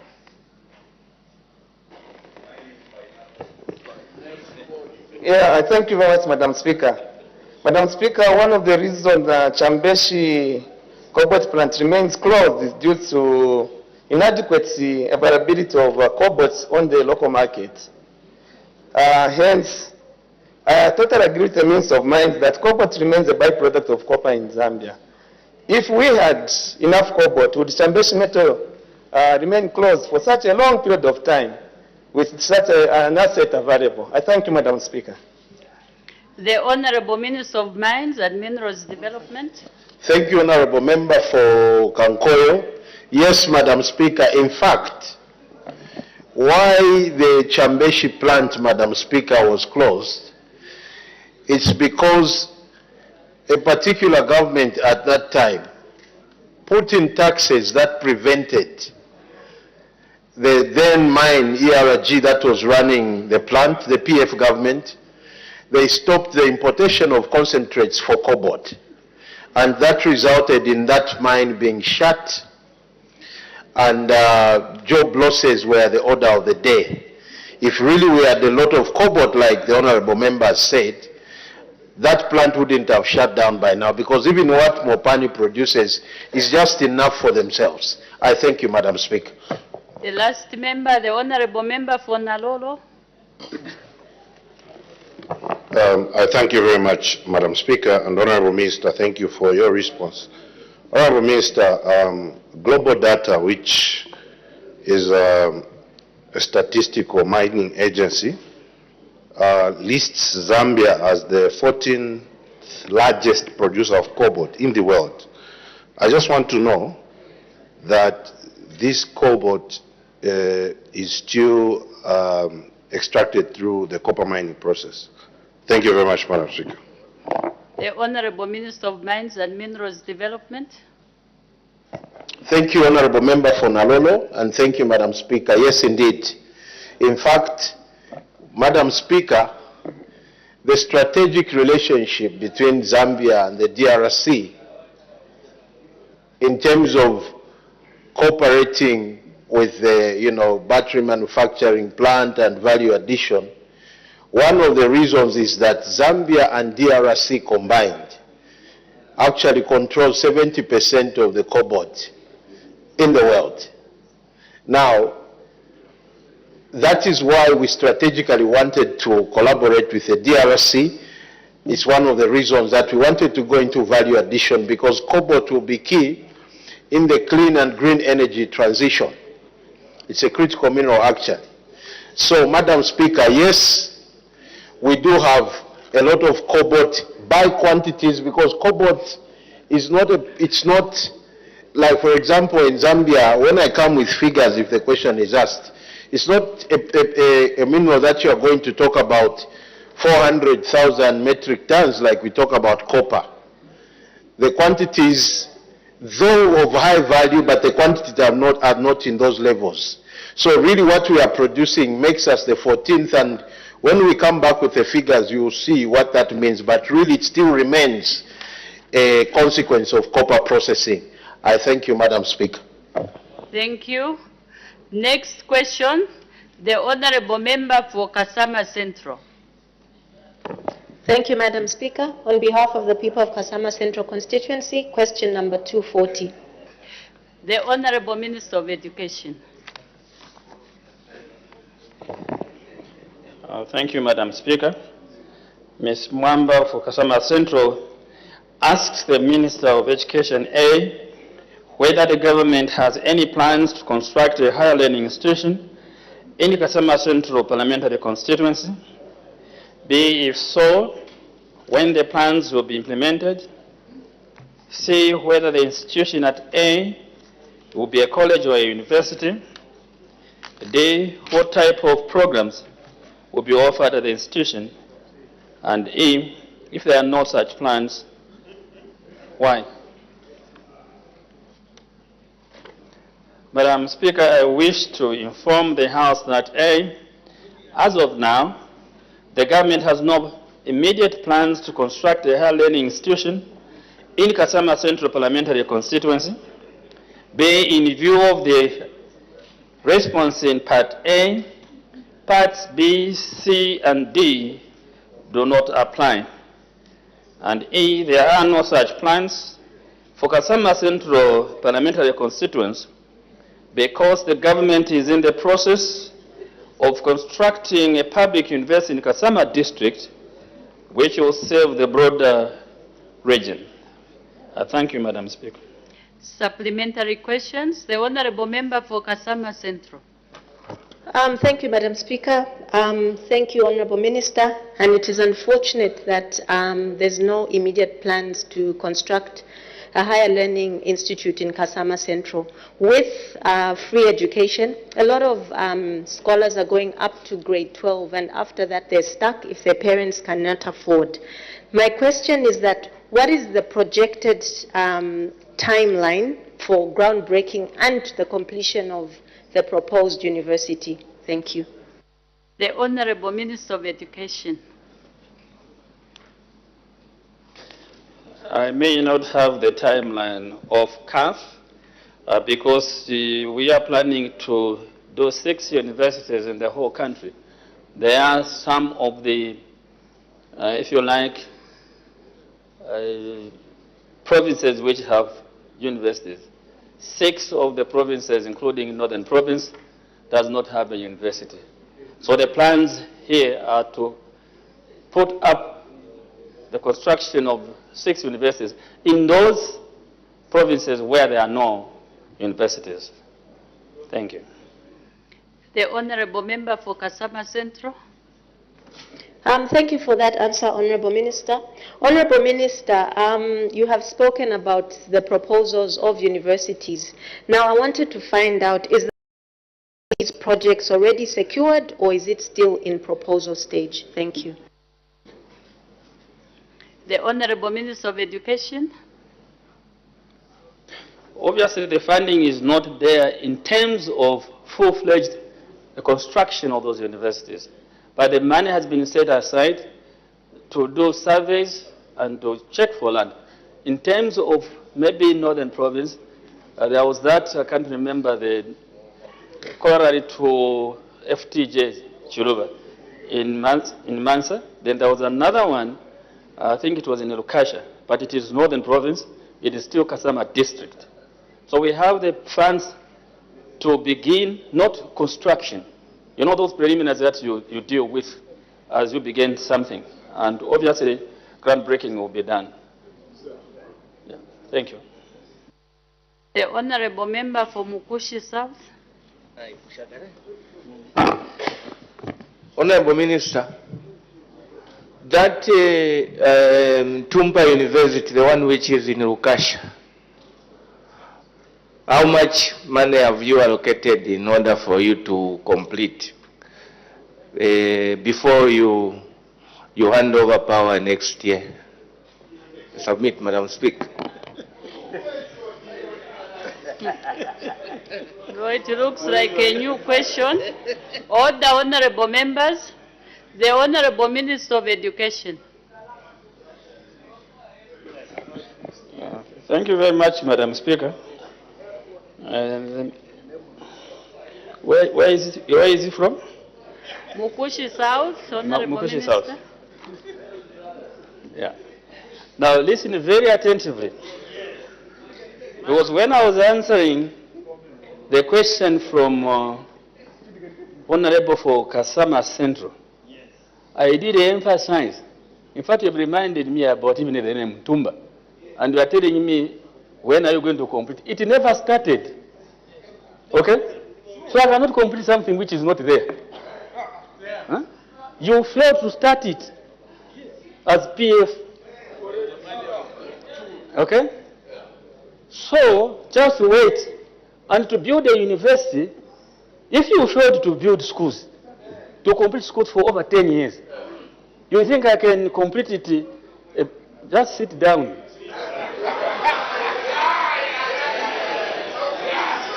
All the honourable members. Yes. Order, let the minister continue with his response. Yes. So Tumba University was pronounced together with FTJ. You never put a penny apart from those who were to be like construct the team of constructors to go and build a guard room. You want me to finish a guard room? Universities are expensive by their own nature. Listen, stop listening to that other one. Listen to me, ask me a question. There are no points of order here. Just listen. So, order, honorable members. Order. The minister is also now a speaker. The honorable minister, please continue. yes.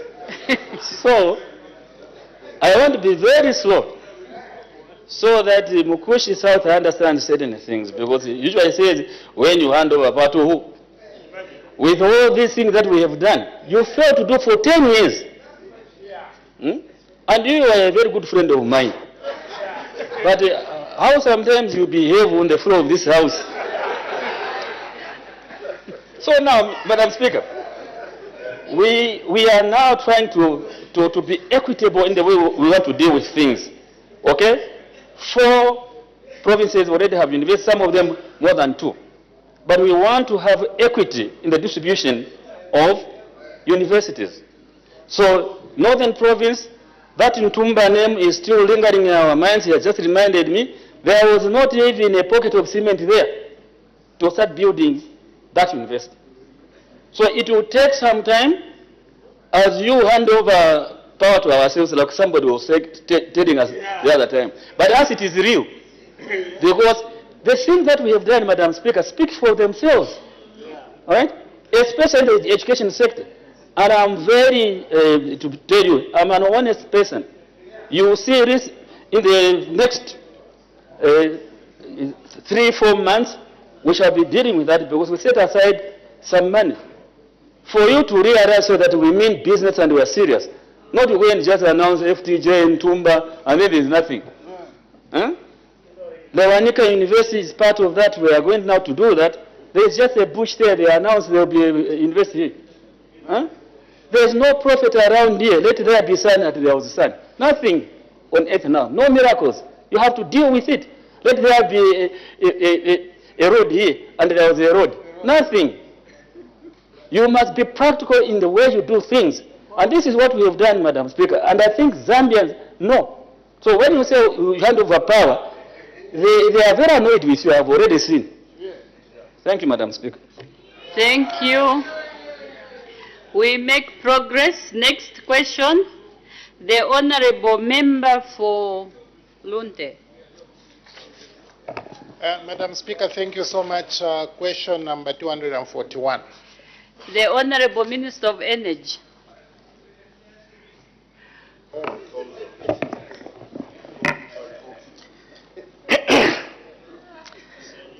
Thank you, Madam Speaker. The Honorable Member for Lunte Parliamentary Constituents is asking the Minister of Energy when the government will connect the following primary schools in the Lunte Parliamentary Constituents to the national electricity grid.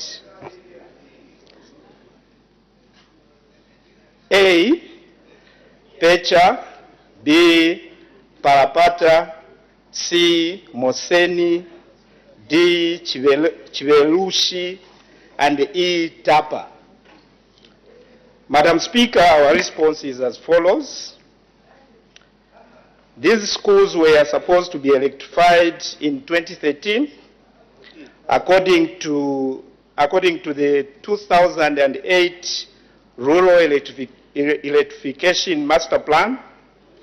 However, government through Rural Electrification Authority REA in 2023 undertook feasibility studies to establish the scope of works and the cost of electrifying Pecha and Parapata Primary School. The estimated cost of electrifying the 2 schools is 22.5 million kwacha. The electrification of the 2 schools, the electrification of 2 schools will be done in 2026. Additionally, REA will undertake feasibility studies for Moseni, Chivelushi, and the Tapa primary schools in the 3rd quarter of 2025 to determine the cost of electrifying the schools and when the electrification will be done. I thank you, Madam Speaker. Thank you. Supplementary questions. The Honorable Member for Chiruvi. Madam Speaker, the schools in question are along the road and they are closer to the poles where the electricity can easily be tapped.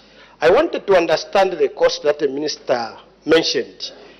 Does it involve three-phase or it involves something else? I wanted the Minister to clarify the cost because some of the schools along that area and along the road, this is around Kasama Luing Road, can easily be electrified, especially at a different cost than the one that I've heard.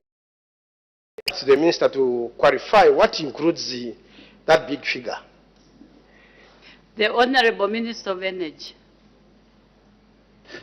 Thank you, Madam Speaker, and thank you, Honorable Member. This is the feasibility study which was done by the expert to make sure that Pecha and the Parapata are electrified. And this is what the experts have established the cost of electrifying this school. What is required, the details of what is required to be bought, I think that is in the details of the feasibility studies. I thank you, Madam Speaker. The Honorable Member for Kantanshi. Thank you very much, Madam Speaker. Madam Speaker, I get a little bit concerned. We hear every time about feasibility studies, and then the school is usually a daytime school. I want to find out from the Honorable Minister, a school, a normal school, a daytime school, what sort of electricity does it need that government should spend taxpayers' money on a feasibility study, and then that feasibility study produces a budget of 22 million. What are we trying to achieve in this country when we have such minimal resources, when some of us are electrifying schools at as low as 84,000 kwacha? Could you share with us what sort of electricity is supposed to be in these schools and why you have continued to allow feasibility studies to continue happening when we can easily provide electricity in a different form, cleaner form, because of this drought that we have gone through? We have now learned that you just need to put solar. What is your story at your ministry there? Thank you. The Honorable Minister of Energy. Thank you, Madam Speaker, and thank you, Honorable Member. Madam Speaker, the project that is in question of these schools cannot be just done by just taking 84,000 and start electrifying the school. Experts have to do the feasibility study so that they come up with what is required to connect these schools in question. So there's no way we can just move on the side and start electrifying a school. Feasibility studies have to be done before. I thank you. The Honorable Member for Namwala. Thank you so very much, Madam Speaker. Through you to the Minister. Minister, according to your submission, you indicated that the project was supposed to have been done in 2013. So I just want to find out whether there are some reasons that we can consider from here as to why the projects were not done as submitted. The Honorable Minister of Energy. Thank you very much, Madam Speaker, and thank you very much, Honorable Member. Indeed, the past regime could not implement the project, and I want to believe that there was no resources to do this project. Of course, this government, when we took over power, this is where we went full throttle in 2023 to do these feasibility studies so that our places in the country are connected to the national grid, because we have this at heart. And our target as government is to make sure that by 2030, people have got universal access to electricity. I thank you, Madam Speaker. The Honorable Member for Lunte. Madam, thank you so much. And as I thank you, I do the same for the Honourable Minister, both for the response and subsequent interventions. Honourable Minister, for Parapata and Pecha, your government has already done a feasibility study. And the money required, if I got you correctly, was 32,000 for each of the schools. Why are you taking implementation to 2026, skipping the entire 2025, which has just started, when you already have information, feasibility study already done? What is the cause for that? The Honourable Minister of Energy. Thank you, Madam Speaker, and thank you, Honourable Member. Indeed, feasibility studies have already been done, and we are saying that we are going to implement this project by 2026. Madam Speaker, the Honourable Member may wish to note that this is not the only projects that we are doing. We are trying to prioritize according to the plans for the year. The 2025 budget allocation has already put in place the sites that are going to be done in 2025. Hence, these dearest schools in Lunte Parliamentary constituents, we have said we are going to implement by 2026. I thank you, Madam Speaker. The Honourable Member for Lunte. Thank you so much. Once again, Madam Speaker, Honourable Minister for Basilio Mosen, Tapa and Chivelushi. You are saying that the government is going to undertake feasibility studies in 2026. 2025? Do you have a budgetary allocation for that particular exercise? Thank you, Madam. The Honourable Minister of Energy. Thank you very much, Madam Speaker, and thank you very much, Honourable Member. Indeed, Madam Speaker, the resources to do the feasibility studies in the third quarter of 2025 has been set aside. So come that period, we'll be able to do the feasibility study. Thank you. No. The Honourable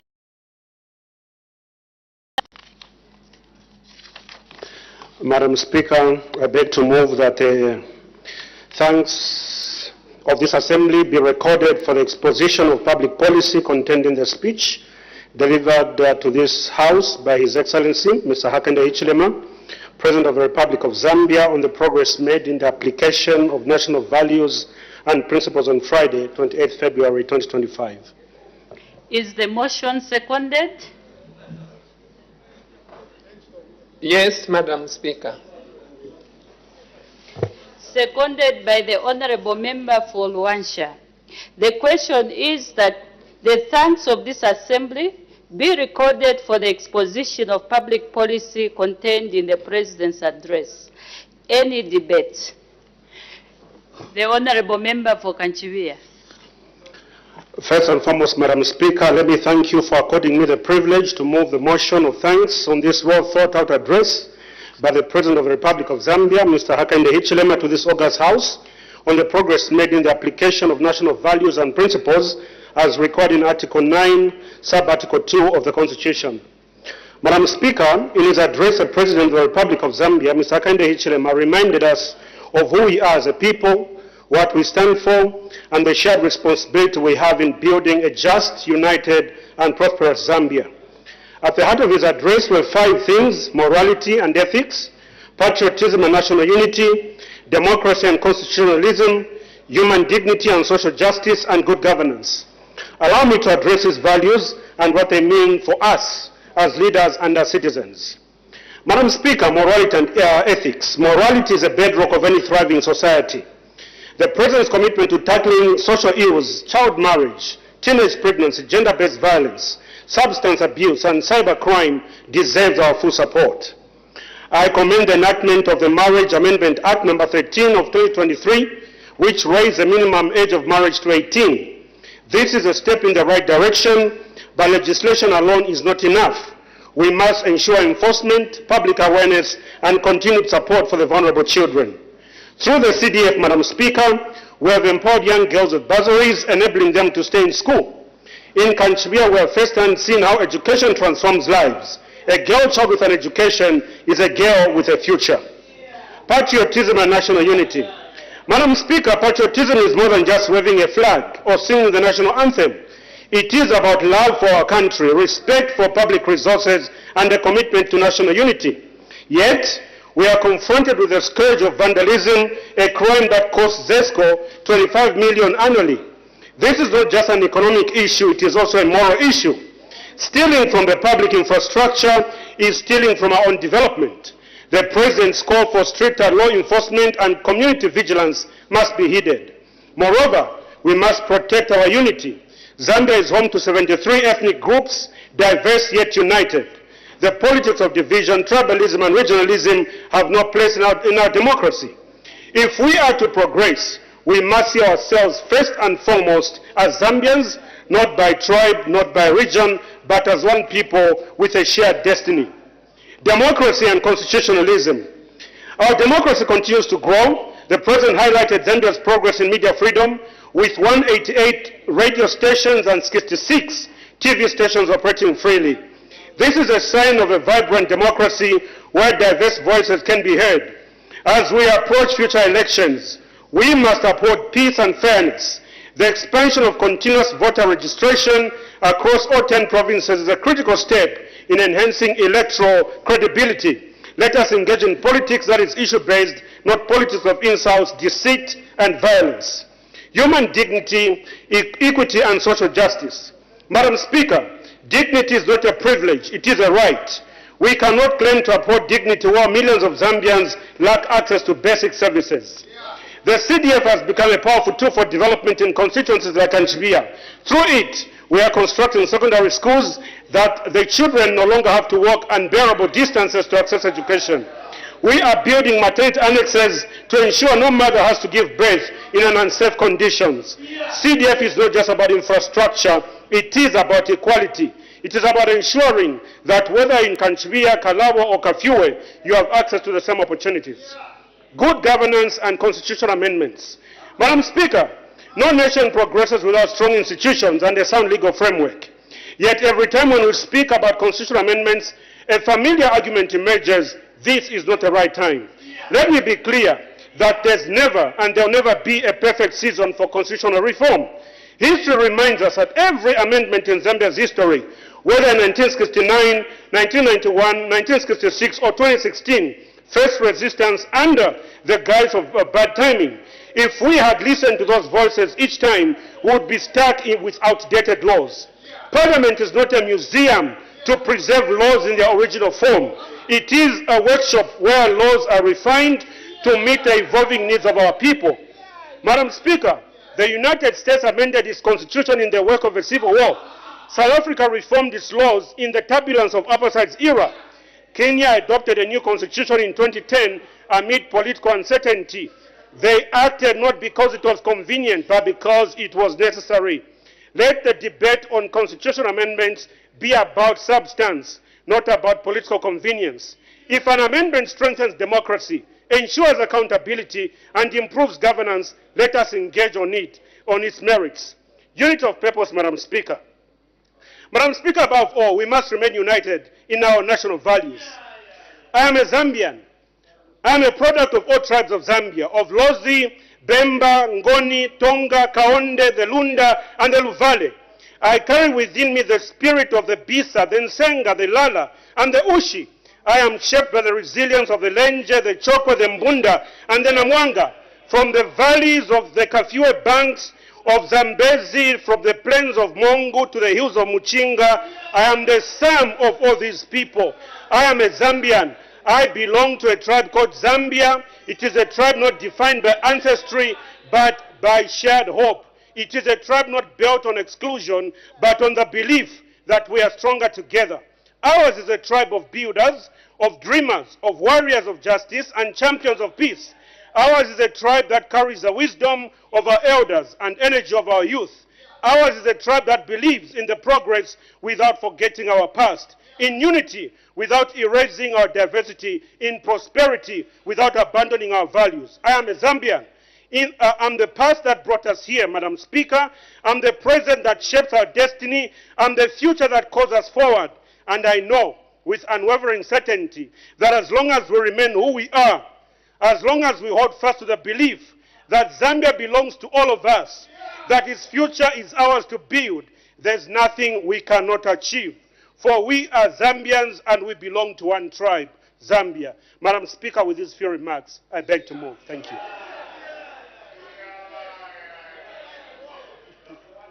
Thank you. Does the seconder wish to speak now or later?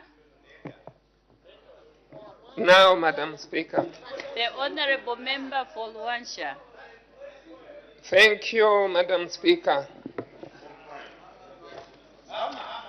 In the first, let me thank you for giving me this opportunity to second the motion of thanks on the President's address to this House on the progress made in the application of the national values and the principles.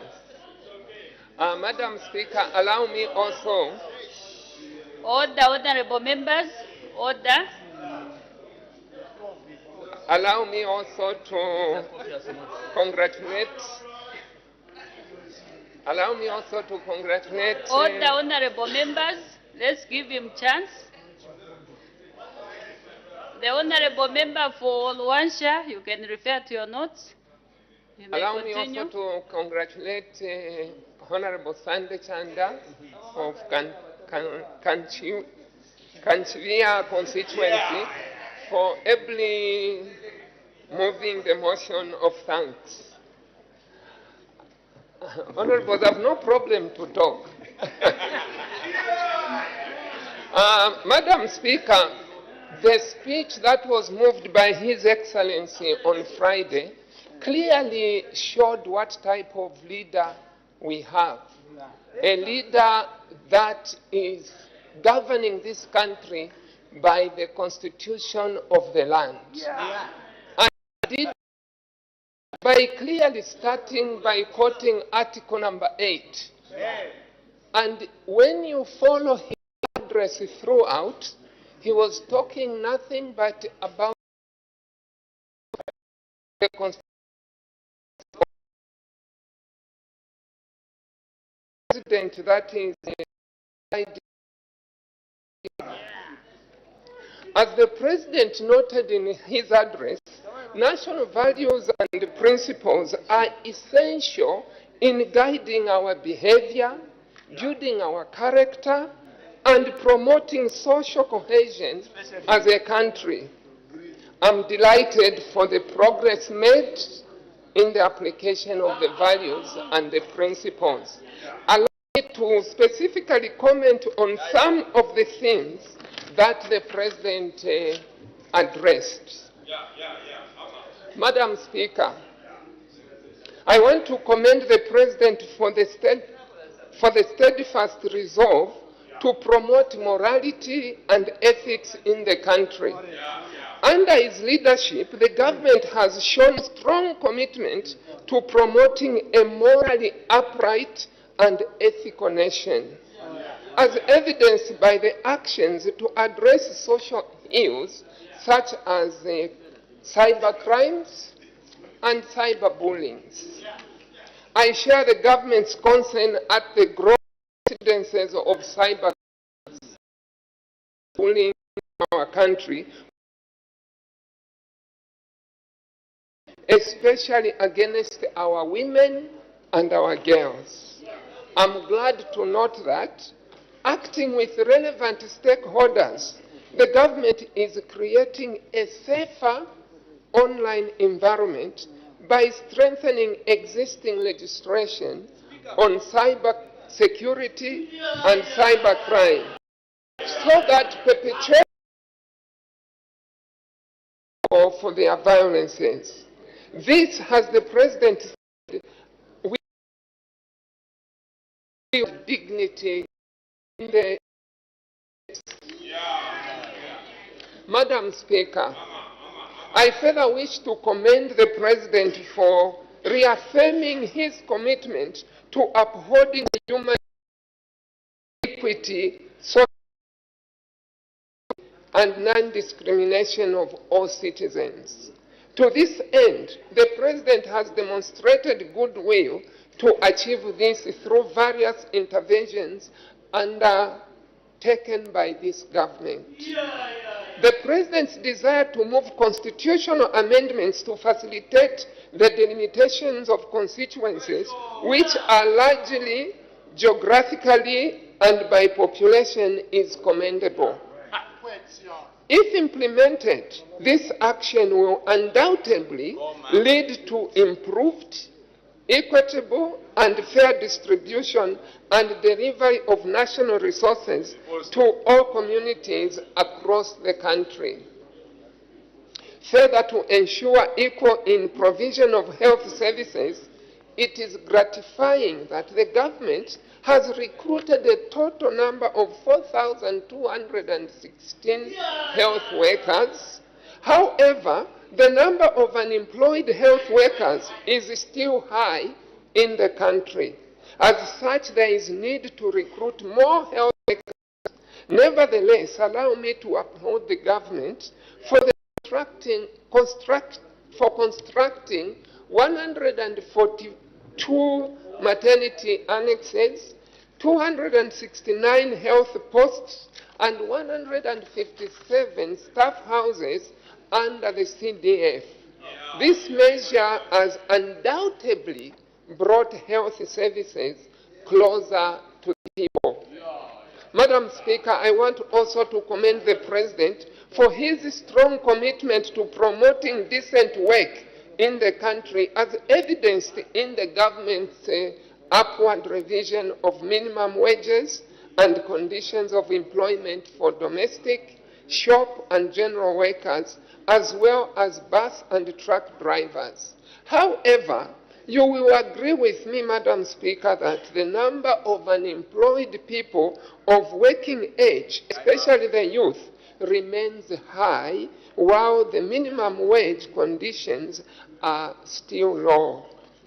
Allow me, Madam Speaker, to applaud the President for his administration's free mobility, which has resulted in over 2.2 million learners going back to school, thus ensuring non-discrimination in access to quality education for our people.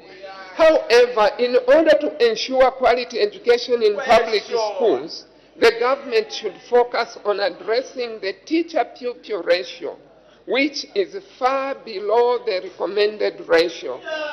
Therefore, let me seize this opportunity to urge the Minister of Education to accelerate the President's vision by reducing the teacher-pupil ratio so that our country can achieve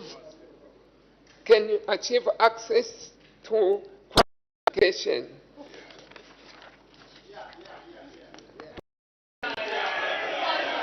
In conclusion, Madam Speaker, as I conclude, let me repeat the President's call for citizens to remain committed to develop an urgent and compelling duty to uphold our national values and principles.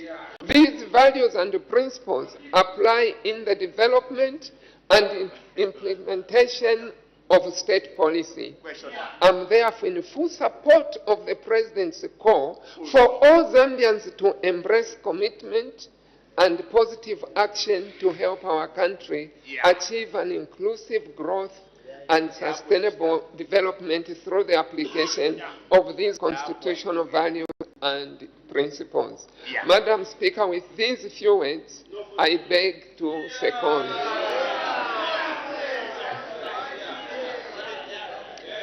Thank you. Order. Any further debate? The Honorable Member for Lunte.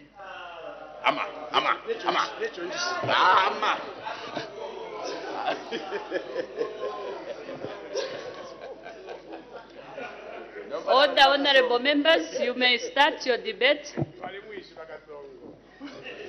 Madam Speaker, The speech we are discussing today was tendered by the President.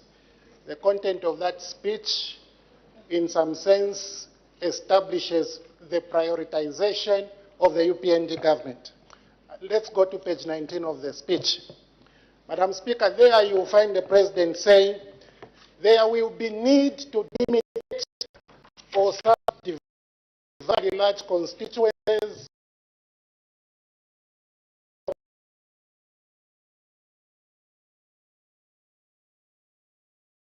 Madam Speaker,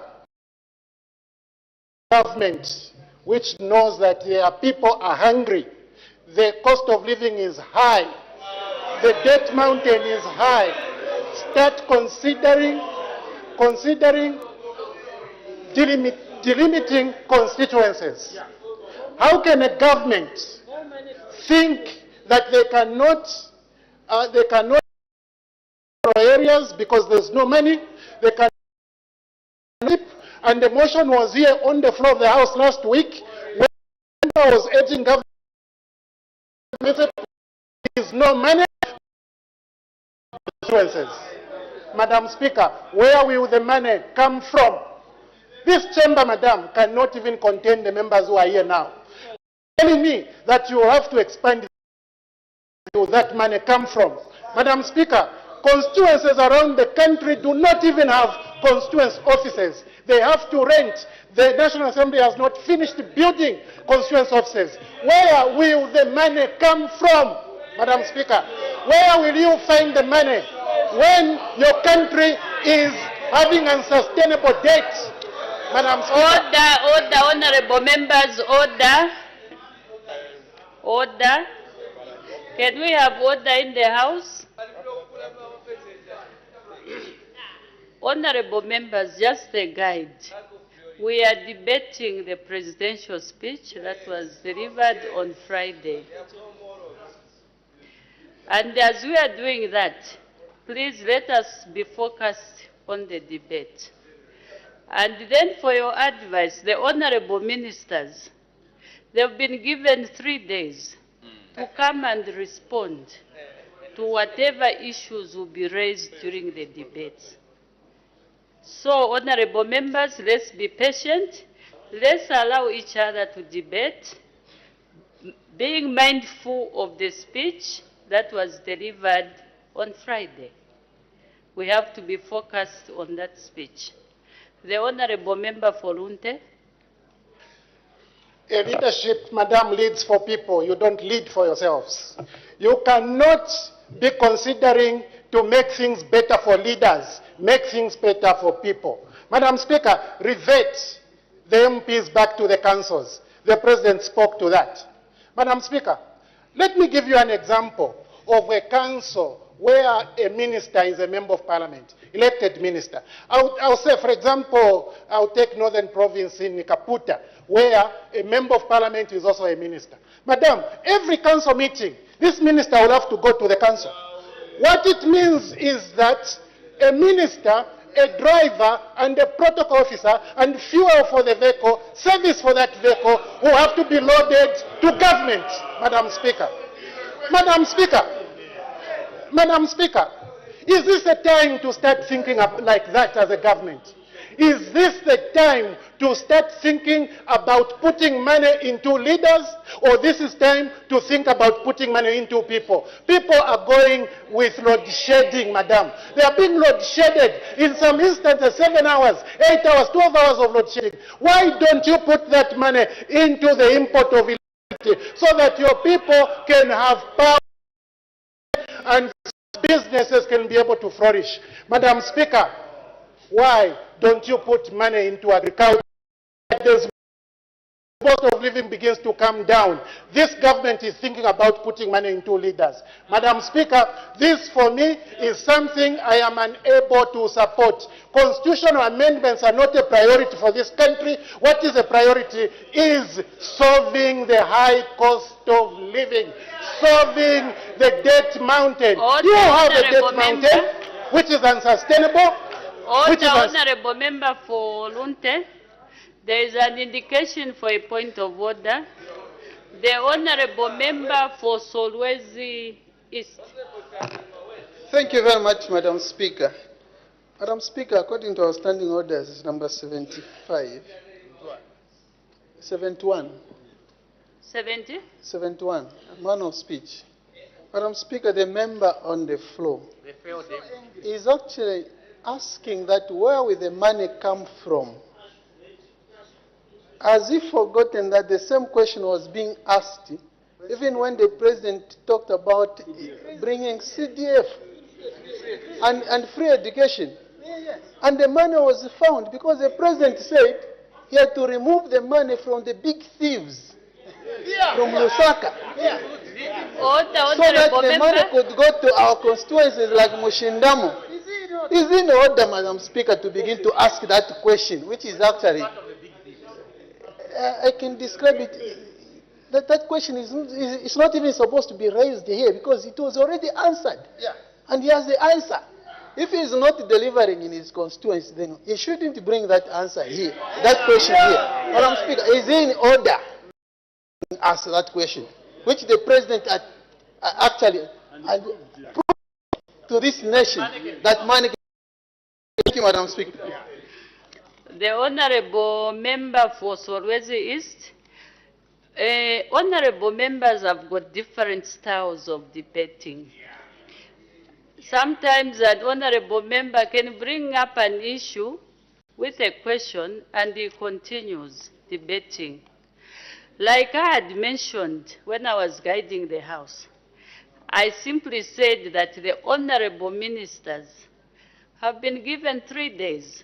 So they are noting down as the benchers are debating so that when their time comes, they will be able to respond accordingly to the issues that will be.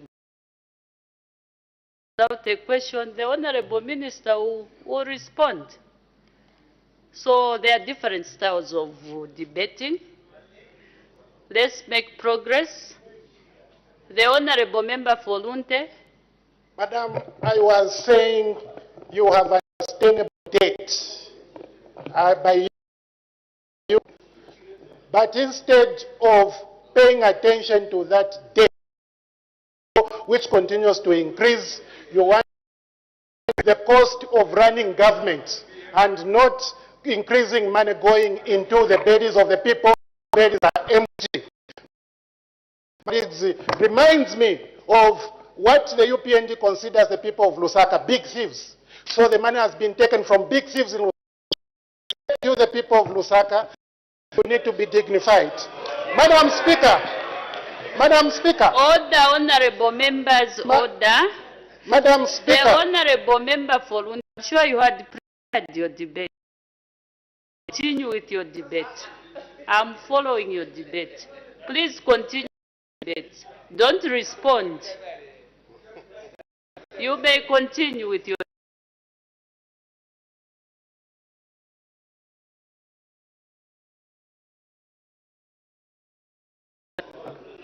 Madam Speaker, the people who live around compounds. The honorable member for Lunte, are you sure of the cost of the charcoal? Yes, madam. Yes, madam. Are we sure with the back of? If we are not sure, honorable member for Lunte, just withdraw and maybe replace it with another word. The honorable minister for Lusaka Central is here. Madam Speaker, those who use and those who live electricity does not go, they may not know the price of charcoal.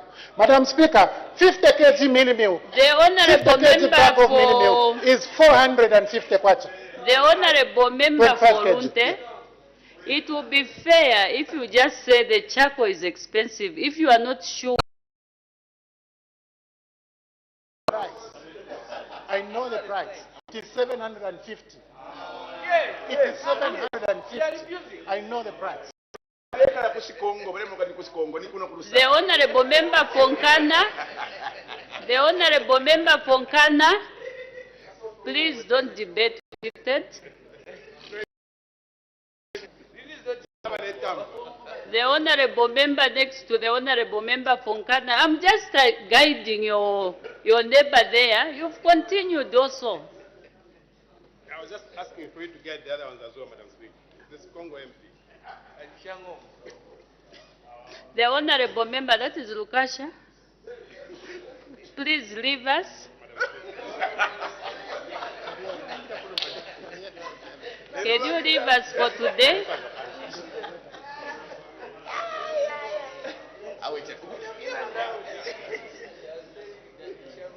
Thank you. The honorable member for Lunte, can we be factual? Continue with your debate. Madam Speaker, a 25 kg bag of mealie meal is very expensive for the ordinary Zambians. Madam Speaker, they are refusing. You can hear that somebody is refusing on your right, saying no. Can you continue with I'm your continuing. debate? This is continuing, Madam. Madam Speaker, a bottle of cooking oil, a bottle, not a container. A bottle is very expensive for poor Zambians. Madam, 1 kg sugar, 1 kg sugar is too expensive. These are the things that the government is supposed to be thinking about now, because people are suffering now. Madam Speaker, to start thinking about expanding this chamber, to start thinking about providing logistics for ministers to attend council meetings is a wrong priority. It is a wrong priority. The debt which MMD left, which PF left, which has been enhanced, should be handled, Madam. It should be handled. It is themselves. What is for leaders to suffering. In case you don't know, visit these compounds, Madam Speaker. People are suffering. People require help, and who can government. It's grossly irresponsible for them to be talking about expanding the cost of running government. Madam Speaker, cannot support the cost of running government. This is time when they should be talking about reducing the cost of running government and putting the savings into the people. What does UPND say? We will expand the number of constituencies. Members to the council. Is this the right time? Is this what reflects your prioritization? Madam Speaker, the UPND government needs to be responsible for once. We told them, don't export maize. Do you remember, Madam? We told them, don't export electricity. Do you recall, Madam? But what did they do? They exported. Where are we now? Cost of living. Where are we now? A mealie meal, 25 kg bag. How much is it? How much is it? Where is the electricity, which you exported? We tell them, Madam, even in the carriageway, do the proper. Put a person in between who has done to get money, which is supposed to go in the bellies of Zambian people, and you are due.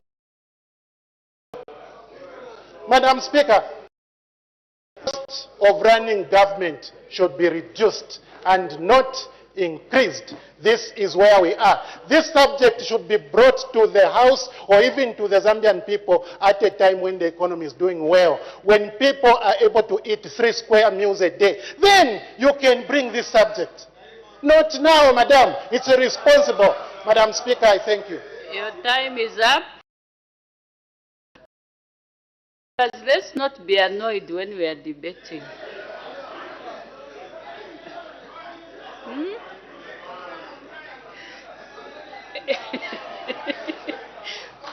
No, you were annoyed, Honorable Member. It's just some advice so that we are not scared, especially the finger. The Honorable Member for Chikankata.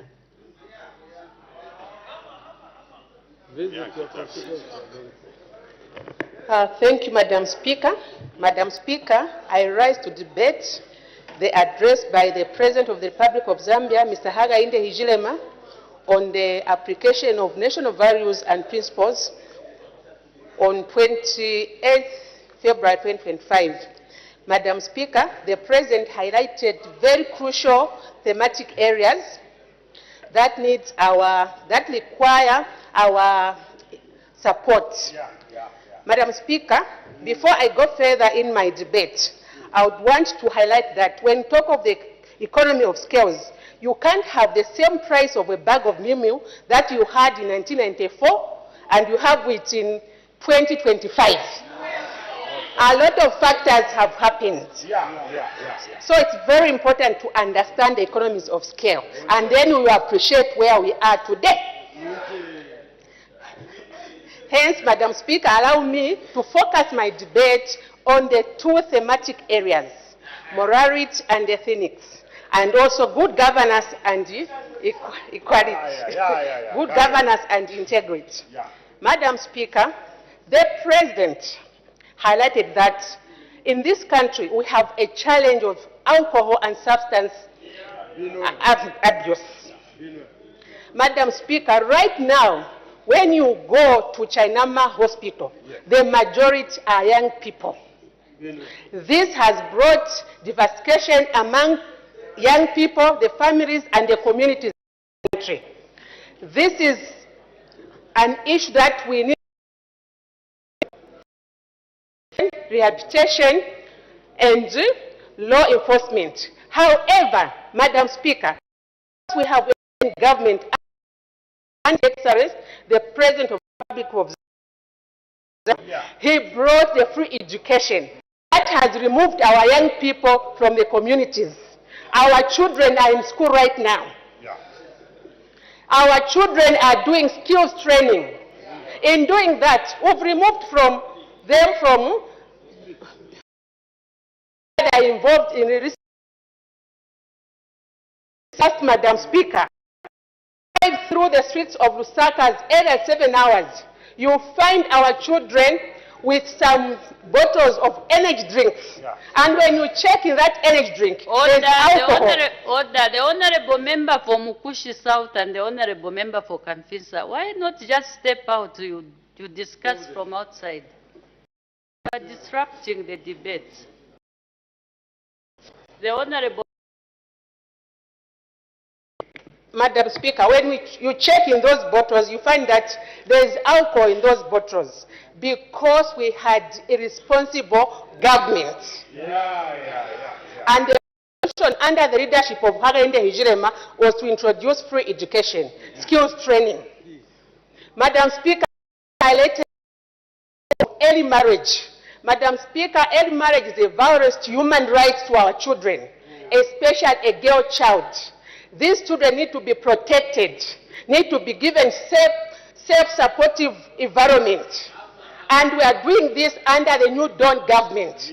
Madam Speaker, it was not highlighted in his address. Allow me to bring this issue as a Member of Parliament for Chikankata. The rate of defilement in this country is just too high. Madam Speaker, 2 years baby was defiled by his stepfather of 40 years old. What does it mean? It means that in the past, people were not given an opportunity to do something constructive so that they take care of their family.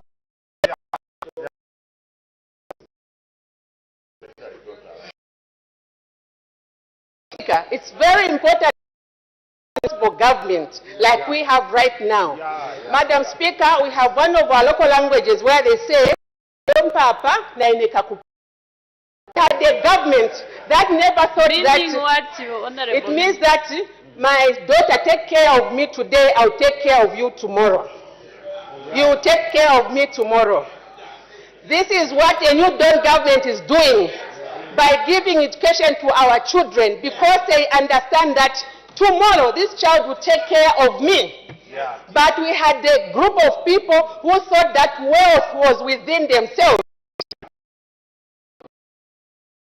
You share and integrity. The new Dawn government have taken the decentralized. This country is taking money to the community.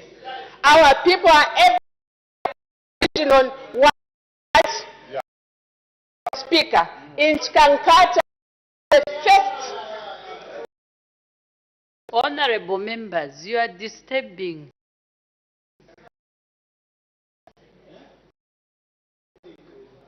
What is it? Go ahead. Go ahead. That is administrative. You can even write a note to the clerks at the table.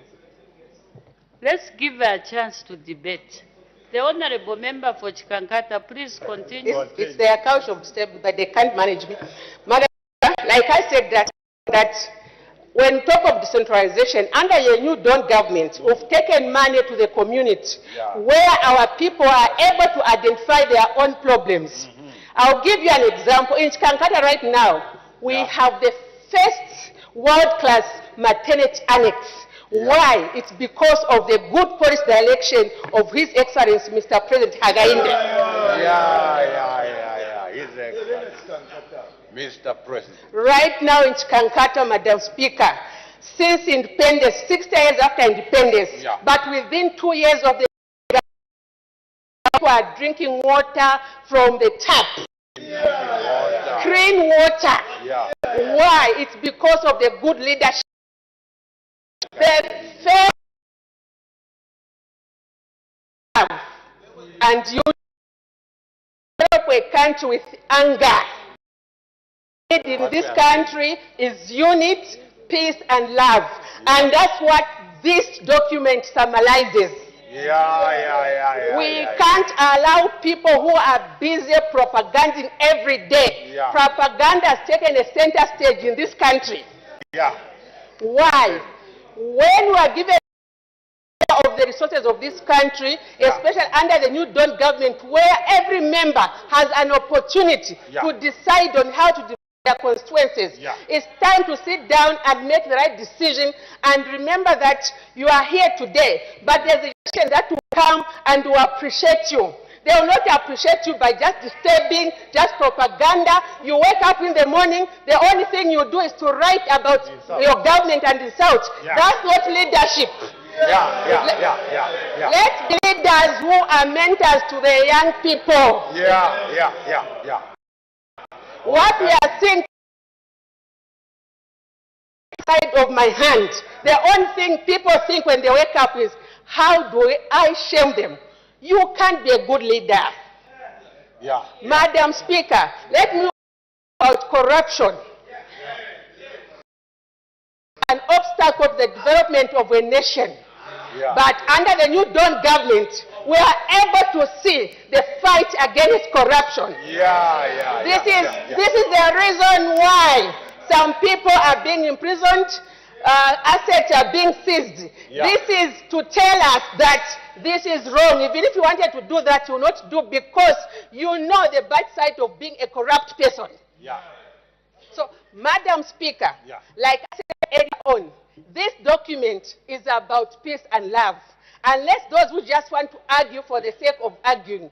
As leaders, let's show the people the right direction so that we are able to develop the country. With these few remarks, the people of Chikankata...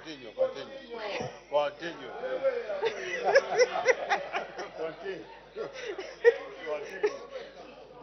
So, what I would advise my fellow members of Parliament, it's not time to do politics now, especially this 2025. It's a political year. It's a year for us to sit down as members of Parliament and plan how we can consolidate the development in our constituencies so that come 2026, it will be very easy for you. But if you're going to spend time just doing politics, those people out there, they are watching, they are telling us that you are not there to represent us. You are there to represent your insults. So we will not allow that. And come and work with us so that we develop the future generation. And let's go to our constituencies, because we are spending most of our time in Lusaka. Because if you are in your constituency, you will not have time to argue. You will not even have time to read Facebook, to read WhatsApp, because you'll be busy communicating to your people on the development agenda of the new Dawn government. So don't relocate to Lusaka. Go back to the constituency, and your people will appreciate you. With these few remarks, Madam Speaker, I support this speech because it's an aggressive motion and it means development. development to the people of Zambia. And Yeah.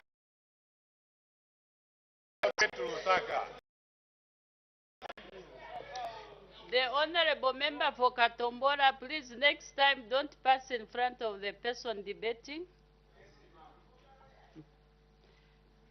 The honorable member for Rumezi, you've just come in. Is that a point of order on who? Madam Speaker, it's a point of order.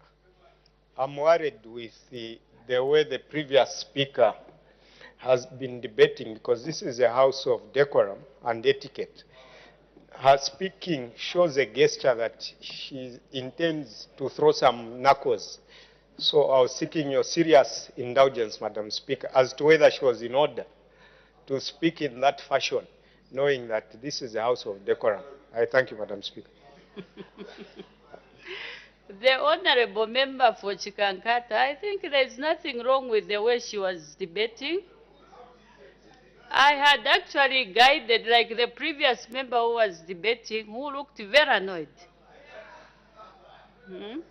But for this honorable member, I think he was just in order the way she was debating. She wanted to be heard. Being a female, I think she was raising her voice so that the honorable members in the House would hear her properly, loud and clear. We make progress. The honorable member Fonkana.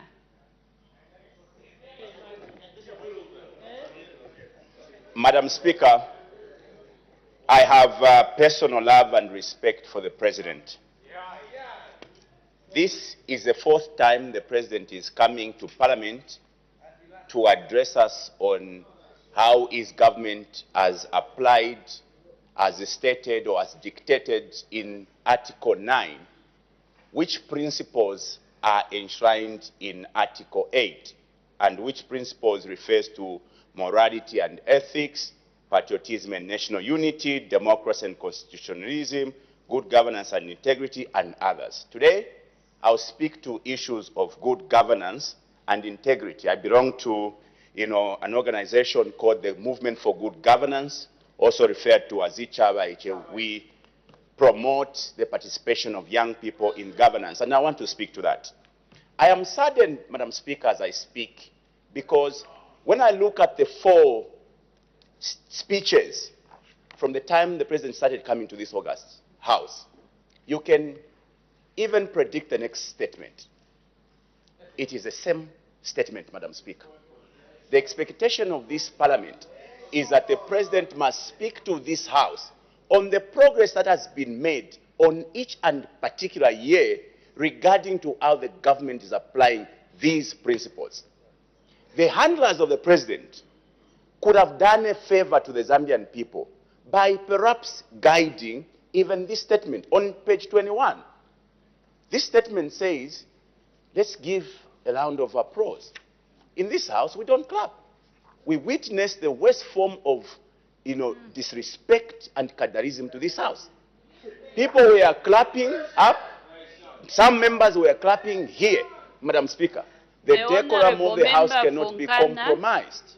The honorable member Fonkana, we are now debating even the people who are not here, the people that were seated in the public gallery. This is a speech, Madam Speaker. Yes, but you said they were clapping. Yes.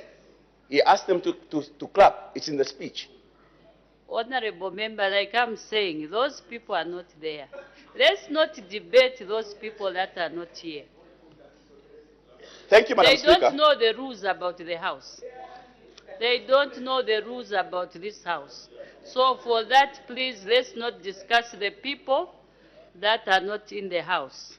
You may continue. Madam Speaker, there seems to be a misconception in understanding the role of an MP in regards to CDF. In the speech of the President, he lamented the fact that government will start sanctioning MPs who are not implementing. Madam Speaker, it's important that we acquaint ourselves with the rules. The MP's responsibility in as far as the CDF is concerned is clear. We are going to find ourselves being blamed for things that are not part of what we do, and it is in the speech. Madam Speaker, democracy, or good governance rather, and I'll speak to the rule of law.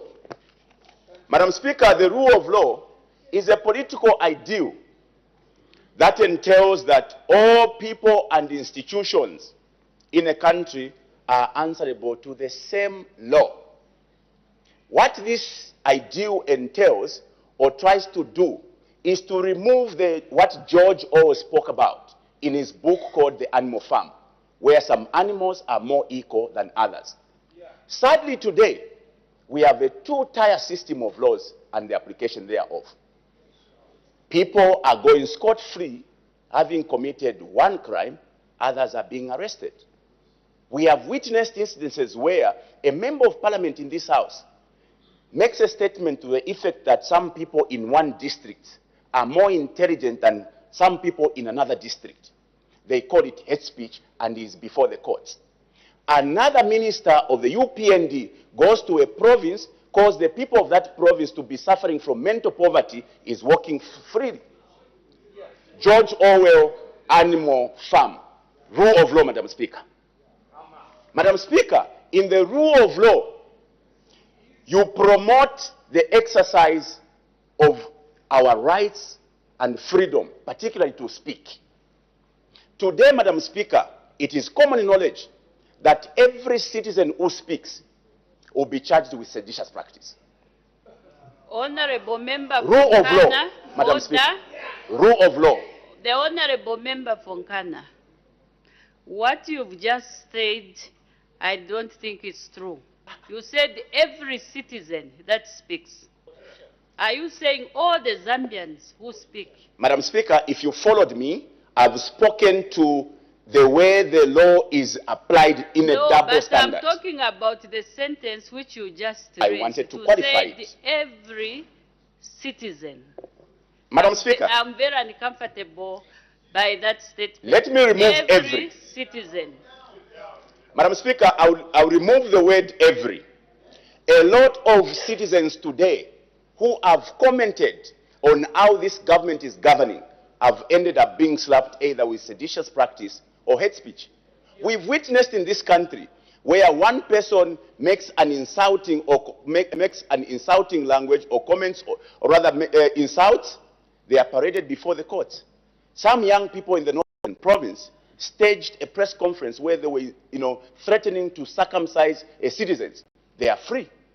George always spoke to the Animal Farm. This is exactly what we're witnessing. Madam Speaker, the President on page 25 says, in today's fast-paced world, citizens are increasingly expecting immediate access to services, and our citizens are expecting transparency. Madam Speaker, transparency moves alongside the issue of corruption.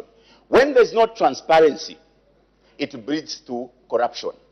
Today, there are many, by the way, corruption does not simply refer to giving and receiving of bribes. Corruption goes as far as the decision that some pressed with responsibility to govern people are going to make. I'll give an example, Madam Speaker. We have money in this country to embark on a project to do a road from Lusaka to Ndola. Government makes a decision to contract a Chinese consortium who comes into the country with no money to borrow our own money. To keep it all, Madam Speaker, PPP entails that you finance, or rather you pay off the investment an investor made by way of giving them the target when they have undertaken the contract. Today, you give them the targets even before they complete. Madam Speaker, that decision. Madam Speaker, I have spoken to the issue of agrofuel, which has disturbed the fuel subsector. Government engages a contractor to clean up the pipeline, Tazama. Nobody has had the courage to come here from government to disclose the whereabouts of the dead stock, which is worth millions of dollars. That is corruption. We have heard and have presented before this House that this contractor was supposed to be paid $18 million by way of him using the pipeline. He has been paid more, Madam Speaker, and no prosecution. That is corruption. Member for Nkana, do we have evidence for that? Madam Speaker. Do you Madam have Speaker. evidence? Madam Speaker, if you permit me, I can give you all the evidence you need, because this House chooses to always ride under, do you have evidence? I can give you all the evidence. Member for Nkana, I think you know the rules of the House. As you are debating or bringing in something that requires evidence, you are supposed to come with it to the House and lay it on the table. So if you have no evidence on what you are debating about, kindly withdraw, because you don't have evidence right now.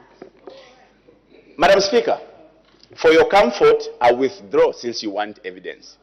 There is no evidence, not that I want. There is no evidence. Madam Speaker, your Committee of Parliament has reported a case called Manela Investment, where a company gets maize from FRA without paying. They've not paid up to now. Madam Speaker, that is corruption. Madam Speaker, so you've heard of the word hypocrisy, failing to practice what you preach. When you come to this House, speak to what you are doing in regards to fighting corruption. You must marry your words and your actions. If you are going to come to this House and preach the rule of law, you must ensure that the law is not being applied in double standards, as the case is Your time right now. is up, Honorable Madam Speaker, I thank you. Thank you.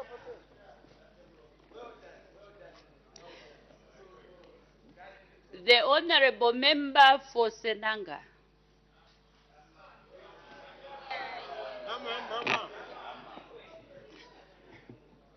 Thank you, Madam Speaker, for according the wonderful people in Senanga to debate the speech which was rendered in this House by the President on the progress made in the application of national values and principles. Madam Speaker, I will dwell much on one aspect of the speech: patriotism and national unity. Madam Speaker, unity is what will hold this country, and unity is what the President wants to see in all of us. Madam Speaker, it is only under his reign as Republican that we have seen so many people volunteering in government. We have never had such a scenario where so many people are volunteering in schools, so many people are volunteering in health facilities. This is all because of the goodwill that our President has brought forth.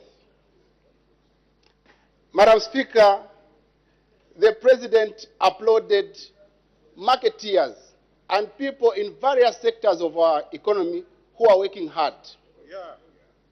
He applauded them, and he added one thing: development, the growth of our economy, is not dependent on one person. It is the responsibility of each and every one of us. The effort of each and every individual is what is going to grow the economy. He was talking to us as a father talking to the family.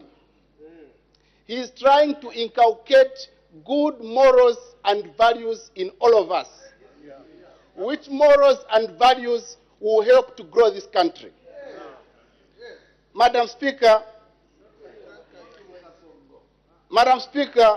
on page 10 rather, when he spoke of the promotion of local production and consuming locally produced products, from here where I was seated, Madam Speaker, I almost shouted, the President is campaigning for Buy Z.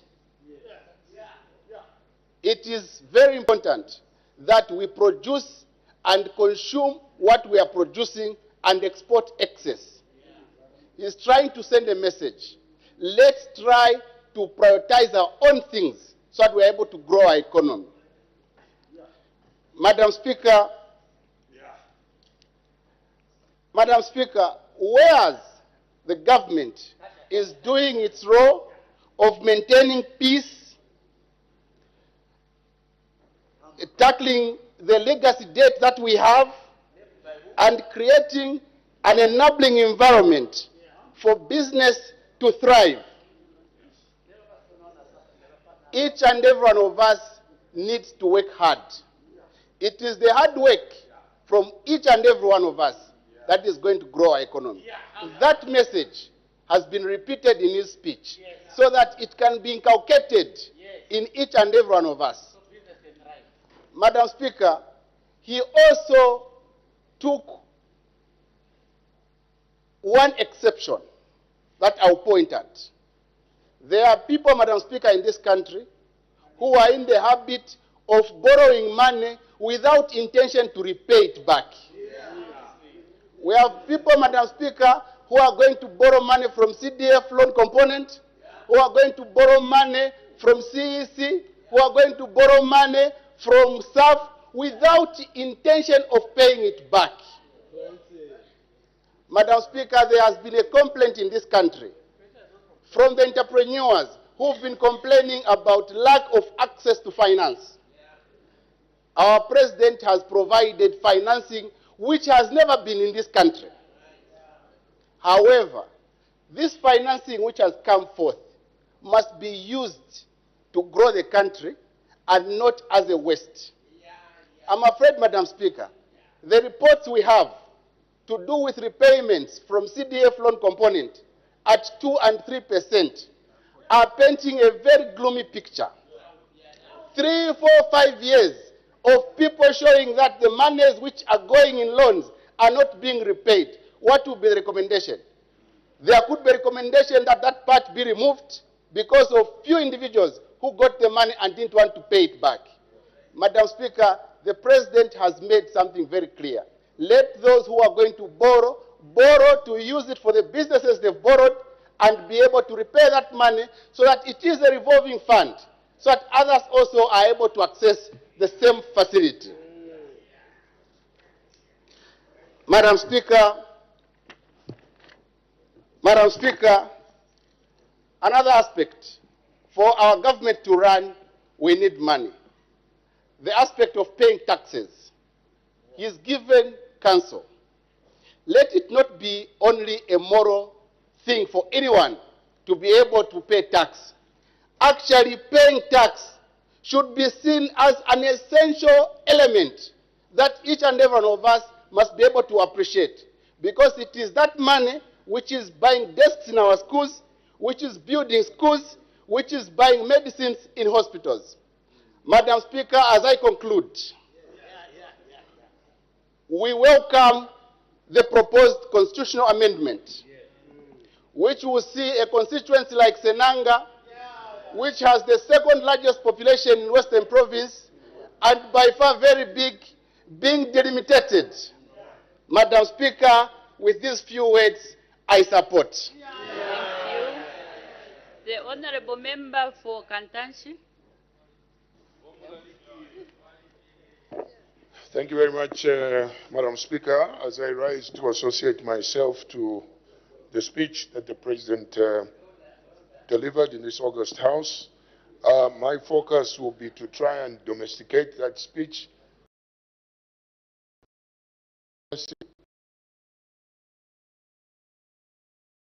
President's taxation compliance as citizens has increased. It's important, Madam Speaker, that our people out there realize that of our budget is now being financed by locally raised resources, which should make them proud, because decisions that government is making in as far as spending that money, they should feel part of that. And I think it's important that we commend the government for that and the people of Zambia for that. But what I would like to mention, Madam Speaker, is that we also want to see a bit more prudency and a bit more practicality coming from government. Madam Speaker, we cannot continue listening to issue studies. Feasibility studies, Madam Speaker, are a source of unnecessary expenditure. Many a time, most of the government projects today that have failed to take off, even if you go into the road sector, millions and millions of money has been spent on this so-called feasibility study. We can be talking about electrifying a school, and we still want to carry out feasibility study. I think the Minister of Finance should look at this very critically. We have been empowered under CDF to electrify schools. I have, for the first time, cost of 84,000 kwacha. This was prompted by the fact that ZESCO was charging us 180,000 kwacha just to connect the poles. Now, if you look at a day school, what power is it using? Probably the only power it's using is to power the computers. So I think it is important that as Zambians are paying these taxes, we are supposed to be prudent. Madam Speaker, the next thing I want to talk about is water and sanitation. The President again domesticated this right up to our constituencies by encouraging us to put up boreholes. I'm coming from a constituency, Madam Speaker, where the people of Muflira, the people of Kantanshi, are supposed to be benefiting from Mulonga water. In 2016, when I came into this House, Madam Speaker, Mulonga water, through a sovereign debt guarantee from government under Ministry of Finance. Ministry of Finance does not have money. It's the people of Zambia that gives it money under the Treasury through the ZRA. They had 300 million euros. It took 2 to 3 years just doing feasibility study. Today, Madam Speaker, we don't have water. Don't just see me in a suit like this. Kureka Tsamba is nothing. And I would like to urge the Minister, Tatsamba means we don't bath. I would like to urge the Minister of Water to set up a crisis committee to really try and challenge Mulonga Water to come up with better ways of how it will provide water for us. It's giving us a lot of pressure as your 3 members of Parliament. How can, on one hand, government has 300 million euros, half of it is spent, or 3/4 of it is spent on feasibility study. No wonder I get concerned when I hear this word. Because if you know that you need to put a pipe, do you really need to study how to put that pipe? So that is the problem we're having. And Mulonga goes on further to irritate our people by making them have bills at the end of the month when they have not supplied any water. And on top of that, threatening them with bailiffs. And yet there they are driving posh vehicles and, sending bills that people cannot pay because the service is not there. We want the Ministry of Water to look at this. The executive should look at it. If anything, the starting point should be all those bills, which I believe are fake, should be written off completely and we start all over again. Now today we are spending money by constructing boreholes. That money could have gone into something else if Mulonga used that money prudently. So we're calling for a forensic audit in Mulonga. We don't want to point fingers at anybody, but we want that money we want to know whether it was optimally used and why we don't have water. It is the same in Chingola district. It is the same also in Chilabombo district. Madam Speaker, I'll go further to electricity. This would have been an opportunity. Government, yes, drops taxes. The President made it very clear.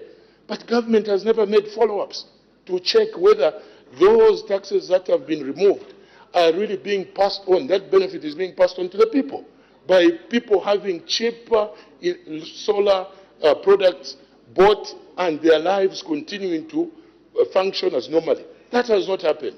So again, we're calling the executive to not to end by just making pronouncements and adjustments, but follow through so that the people can feel the presence of government at every stage in a crisis such as the one we have. We heard also the President saying that, the issue of drugs in hospitals, he considered to say we could do better. And that is how a leader should be. You should recognize where you feel that something better could be done. And that should be commended. But from our end, as your members of parliament and people representing our people in this August House, we can only urge government to continue working hard so that we have these drugs that our people dearly need. Yes, today we have announcements that have come from America in terms of their foreign policy, which might lead to some disruption in certain services that they were giving us. That should be an opportunity for us as a country to make sure that we realign our budgets and we also start to become dependent the same way it was on the The national budget. voices are becoming louder on my right. Just lower them a bit. Thank you, Madam Speaker. I was talking about the changes that are taking place in the foreign policy. It's not just in America, Madam Speaker. The United Kingdom has equally made announcements that foreign aid will be clawed back in order for them to improve their defense spending, meaning we will be affected. So it's important that as recipients, we turn the page and try and reorganize ourselves so that when these policies are fully implemented, we don't see our country lagging behind. It is our responsibility to provide for our people. The President also, Madam Speaker, maybe I could end quickly, on the labor. We still have a problem for miners, especially those working under contractors. I have talked about this many a time. Yes, you have increased the domestic workers' wages. Yes, you have increased for truck drivers. What about the mining sector, which is the backbone of our economy? Our people there are not moving with pride. So I'm urging, Madam Speaker, as I end, through you to the leader of government business, we want the mines minister, we want the commerce minister, we want the finance minister around the table in Mufrira, in Mupane. We deal with this problem so that our people can see the benefit of what this government has done to create 49% shares in Mupane mine. Thank you, Madam Speaker. Thank you. The Honorable Member for Skongo.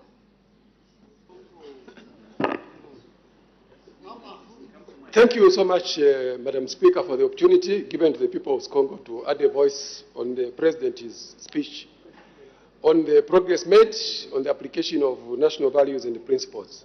To start with, Madam Speaker, I want to mention that the speech by the President was inspiring and unifying. And I think, for me, the aspect of national values and the principles very critical to the development of our country. And I think as we debate this speech, it's important that we apply ourselves to what the President spoke about. So in doing so, I think I want to agree that indeed there has been significant progress made in the application of national values and principles. And I think I want to put it into context, because the speech was, of course, wide and it touched a number of issues. But for me, I want to concentrate on the aspect of patriotism and national unity. And I think it's very, very important that if we want to develop in this country, we must make sure that we put national unity and patriotism ahead of everything else. What this simply means is the fact that we need to put our country first in everything else that we do. And I think the President and his administration have actually demonstrated this aspect. So the values that we inculcate in our children, as family members, in our communities, should be values that will add value to the development of our country. So speaking about unity, which the President, I think, has emphasized on many occasions, the President has shown that unity is important, but to make sure that this unity is actualized, not only by word of mouth, but by action. We have seen how the President has demonstrated in terms of allocating resources to all the constituencies through the CDF. There is no constituency in this country that has not received the CDF at the same time, that has not received the enhanced CDF to start with. So that in itself shows that the President looks at this country as one entity. There is no part of this country which the President favors, because for him, he knows that this country is for us all. Order, Honorable Member.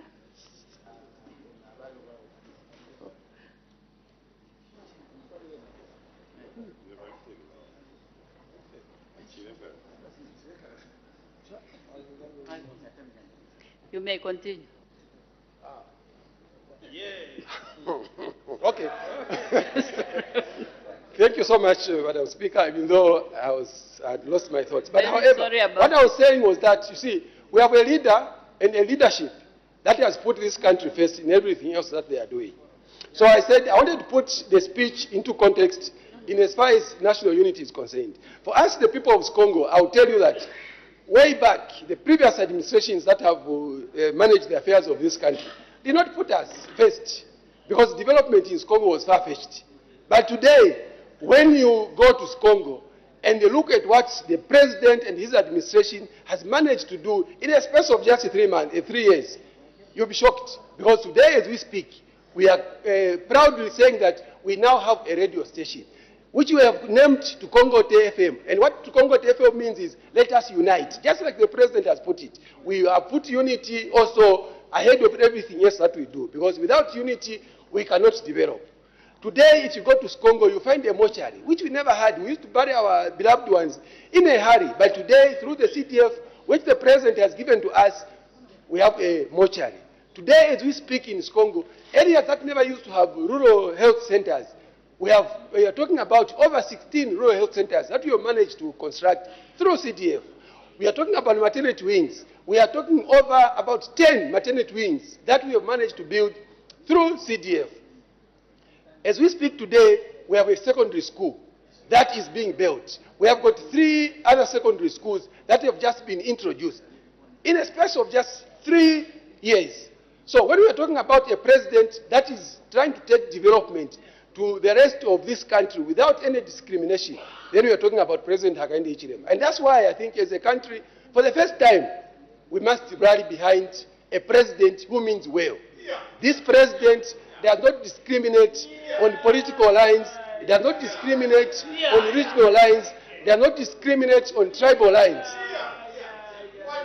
The other issue that he has done to demonstrate this important value of unity is in the manner in which he has now supported the traditional ceremonies that we have. You have seen for the first time where leaders from different regions of this country have been sent to go and be part and parcel or actually be the guests of honors in other ceremonies. That has not been seen before. By today, that is the order of the day. So he is doing all that to demonstrate to the Zambians that unity is what brings about development. So us in this House, as members of Parliament, I think it's our responsibility to make sure that we support the President in this noble cause of making sure that our country develops based on unity. We have seen other countries where there is no unity, where people are fighting on tribal lines. That is devastating. People are running away from their homes, living in very difficult situations. But this president that we have is saying no, even when he was mistreated by the previous administration. I think it's very important that we demonstrate or begin to paint a picture of what kind of a person President Hakainde Hichilema is. You remember he was thrown into Mukobeko to go and hang. He came out as president. But to the surprise of everyone else, this is the president who said, no, forget. I know I suffered. But for the sake of Mother Zambia, I'm going to swallow a bitter pill so that this country develops. I think we need to emulate that, all of us. And that's the kind of leadership that we need if this country is to be what we want it to be. Madam Speaker, because I don't want to come tomorrow and debate again for 1 minute, I think I want to say that let's support this president. He means well for Mother Zambia. Even under difficult circumstances of the drought, you saw how he managed to bring resources to our people. Today in Congo, when you say Zambia, we used to say forward those days, but they're saying Luacha, meaning we are eating. They are eating the fruits of a president who has made sure that his people should not starve, even when there's a serious drought. Compared to PF in 2019, my people in Congo were being fed on Gaga. Maize bran. This is a real story. So, Madam Speaker, with these few words, I want to say let's support this president, and I support the speech by our President Hakainde Hichilema. Thank you so much. Thank you. The Honorable Member for Nyimba.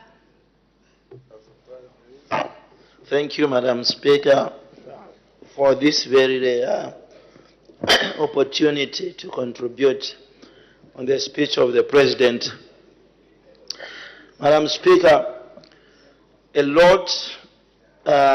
is a lot which came from the speech, and A good number of them, Madam Speaker, are very progressive. But before I go any further, I just want us to talk about the tourism in this country, which the President acknowledged that the numbers of the local people who are visiting tourism sectors or tourism areas in our country have increased. That is very correct. But Madam Speaker, we can do more on this sector. We can double, we can triple the current numbers we have if we were to reduce pricings and allow Zambians to visit areas like Chiawa, areas like the valleys of Nyimba.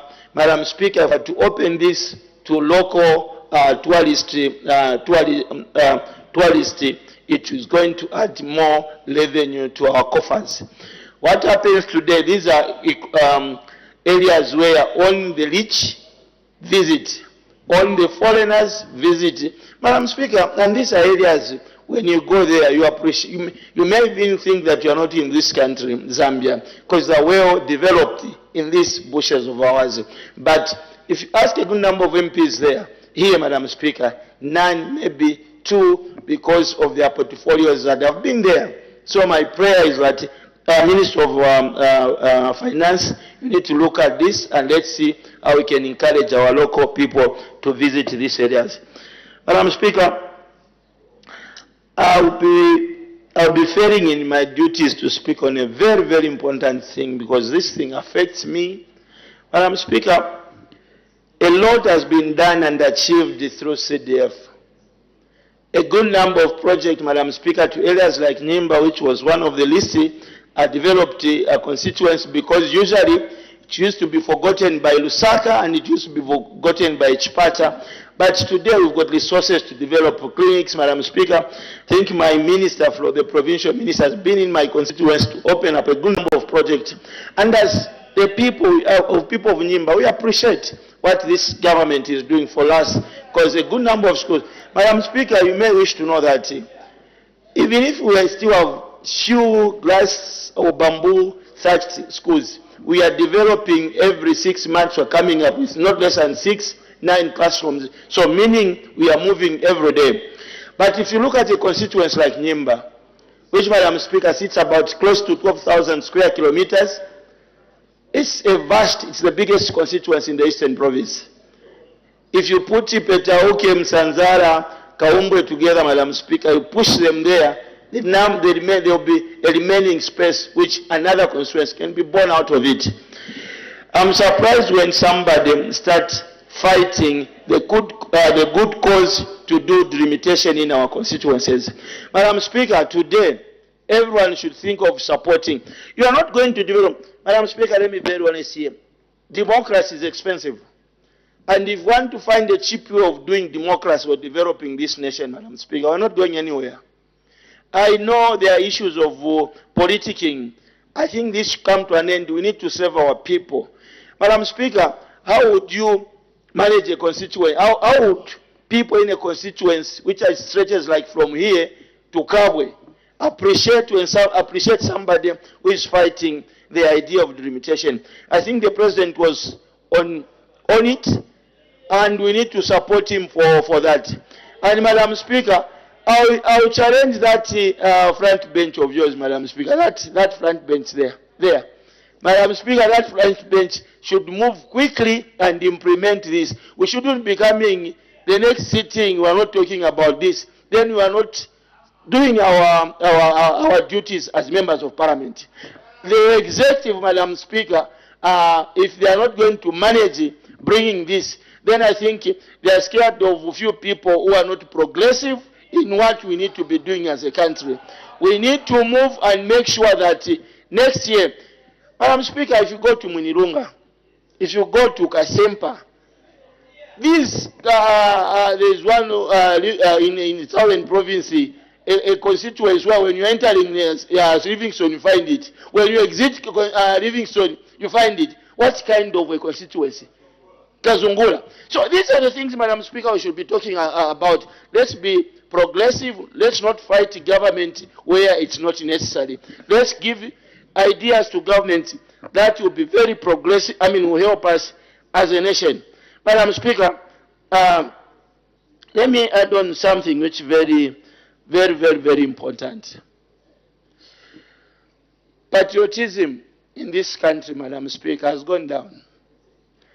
We have taken self-interest above our country. That is killing us as a nation. Madam Speaker, I wish all of us in this country, we could unite the way our forefathers in 1960 to 1964, they united. If we could have such kind of unity, this country will start moving. Madam Speaker, if you are going to separate ourselves, divide ourselves, I don't see us moving. We can only move when we know that what develops in Shangombo is what the people in Nawalia wants. The resources we get from Kaputa, those are resources people in Chavuma want. Then, Madam Speaker, this country will move. Zambia is not poor, and I don't believe that Zambia is poor. It's a challenge, Madam Speaker, again to the executive. There is no way this country is endowed with lithium. Madam Speaker, just to bring in, to start mining lithium up to today, our colleagues in Zimbabwe are making money out of it. Iran has discovered lithium and the prices have gone down. When would have taken the advantage by then? Just to come up with a law, it's becoming like impossible. We need to start moving as a nation on a supersonic speed. When there is an opportunity for us to make money as a country, let's make money. Madam Speaker, there is a district, Kaloma district, Nimba. These are rich in lithium. But what are we doing about it?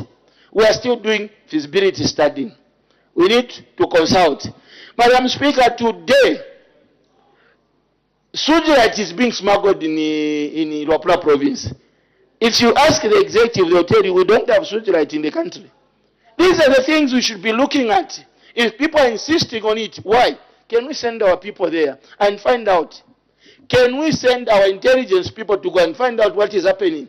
This country, Madam Speaker, we can finance anything we need because God has blessed us. And I don't believe Kenya, Madam Speaker, the biggest income they have, if I'm not mistaken, is from tourism, from animals, watching animals. How have we developed these areas? Time is up. So thank you so much, Madam Speaker. The Honorable Member for Namwala. Madam Speaker, thank you for according me this opportunity to add few words or sentences to the submission which was made on the floor of this House by the Head of State. Madam Speaker, the Head of State touched a couple of issues, but allow me just to center on good governance and education. Madam Speaker, from the word go, and following the President very well, when he was in the opposition, he always advocated for free education, which we all believed because we trusted. And indeed, Madam Speaker, the Head of State, immediately when he got into power, he made sure that he introduced free education. There are a couple of benefits, Madam Speaker, that actually followed after that pronouncement. People from different parts of this country who actually never saw the classroom were now able to attend education. Madam Speaker, in my constituency, Namala constituency, to be honest, we had only about 16,000 learners. But immediately when free education was introduced, Madam Speaker, we are talking of about 39,000 learners at the moment. What does this mean? Order, Honorable Member. As the time is 18:55 hours, I interrupt the proceedings and debate stands adjourned. Day for resumption of debate. Madam Speaker. Debate to resume tomorrow. The House is now Adjourned.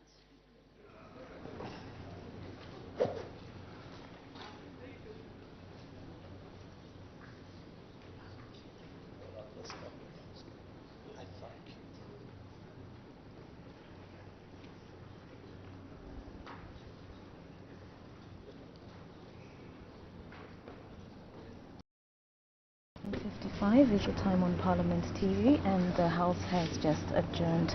At the time, business was interrupted at 18:55. The Member of Parliament, Mr. Herbert Mapani, was on the floor of the House contributing to the debate on the motion of thanks. We expect him to continue tomorrow when the House continues considering the debate on the motion of thanks. Yes, so far from the time the business of the House resumed at 14:30 hours, there were three urgent matters without notice that were considered, and then there were 5 announcements as well as 2 ministerial statements, and the House has also considered 4 questions for oral answer, and the questions have been considered and the respective answers also been given to the members of Parliament. And thereafter the House went on to consider to debate the motion of thanks following the President's address to the House on the national values and the principles. So the House has started debate on the motion of thanks of the Assembly to be recorded for the exposition of public policy contained in the presidential address, and we've had quite a number of members of Parliament that have debated this motion so far, and this motion will last for 10 days starting from today. Okay, so Parliament TV is dedicated to bringing Parliament closer to you. And remember that the Committee on Local Government Accounts is sitting considering the report of the Auditor General on the audit of accounts of local authorities for the financial year ended 31st December 2023. And right now we take you to the committee where one of the councils is indeed making a submission to the committee. Enjoy watching Parliament TV.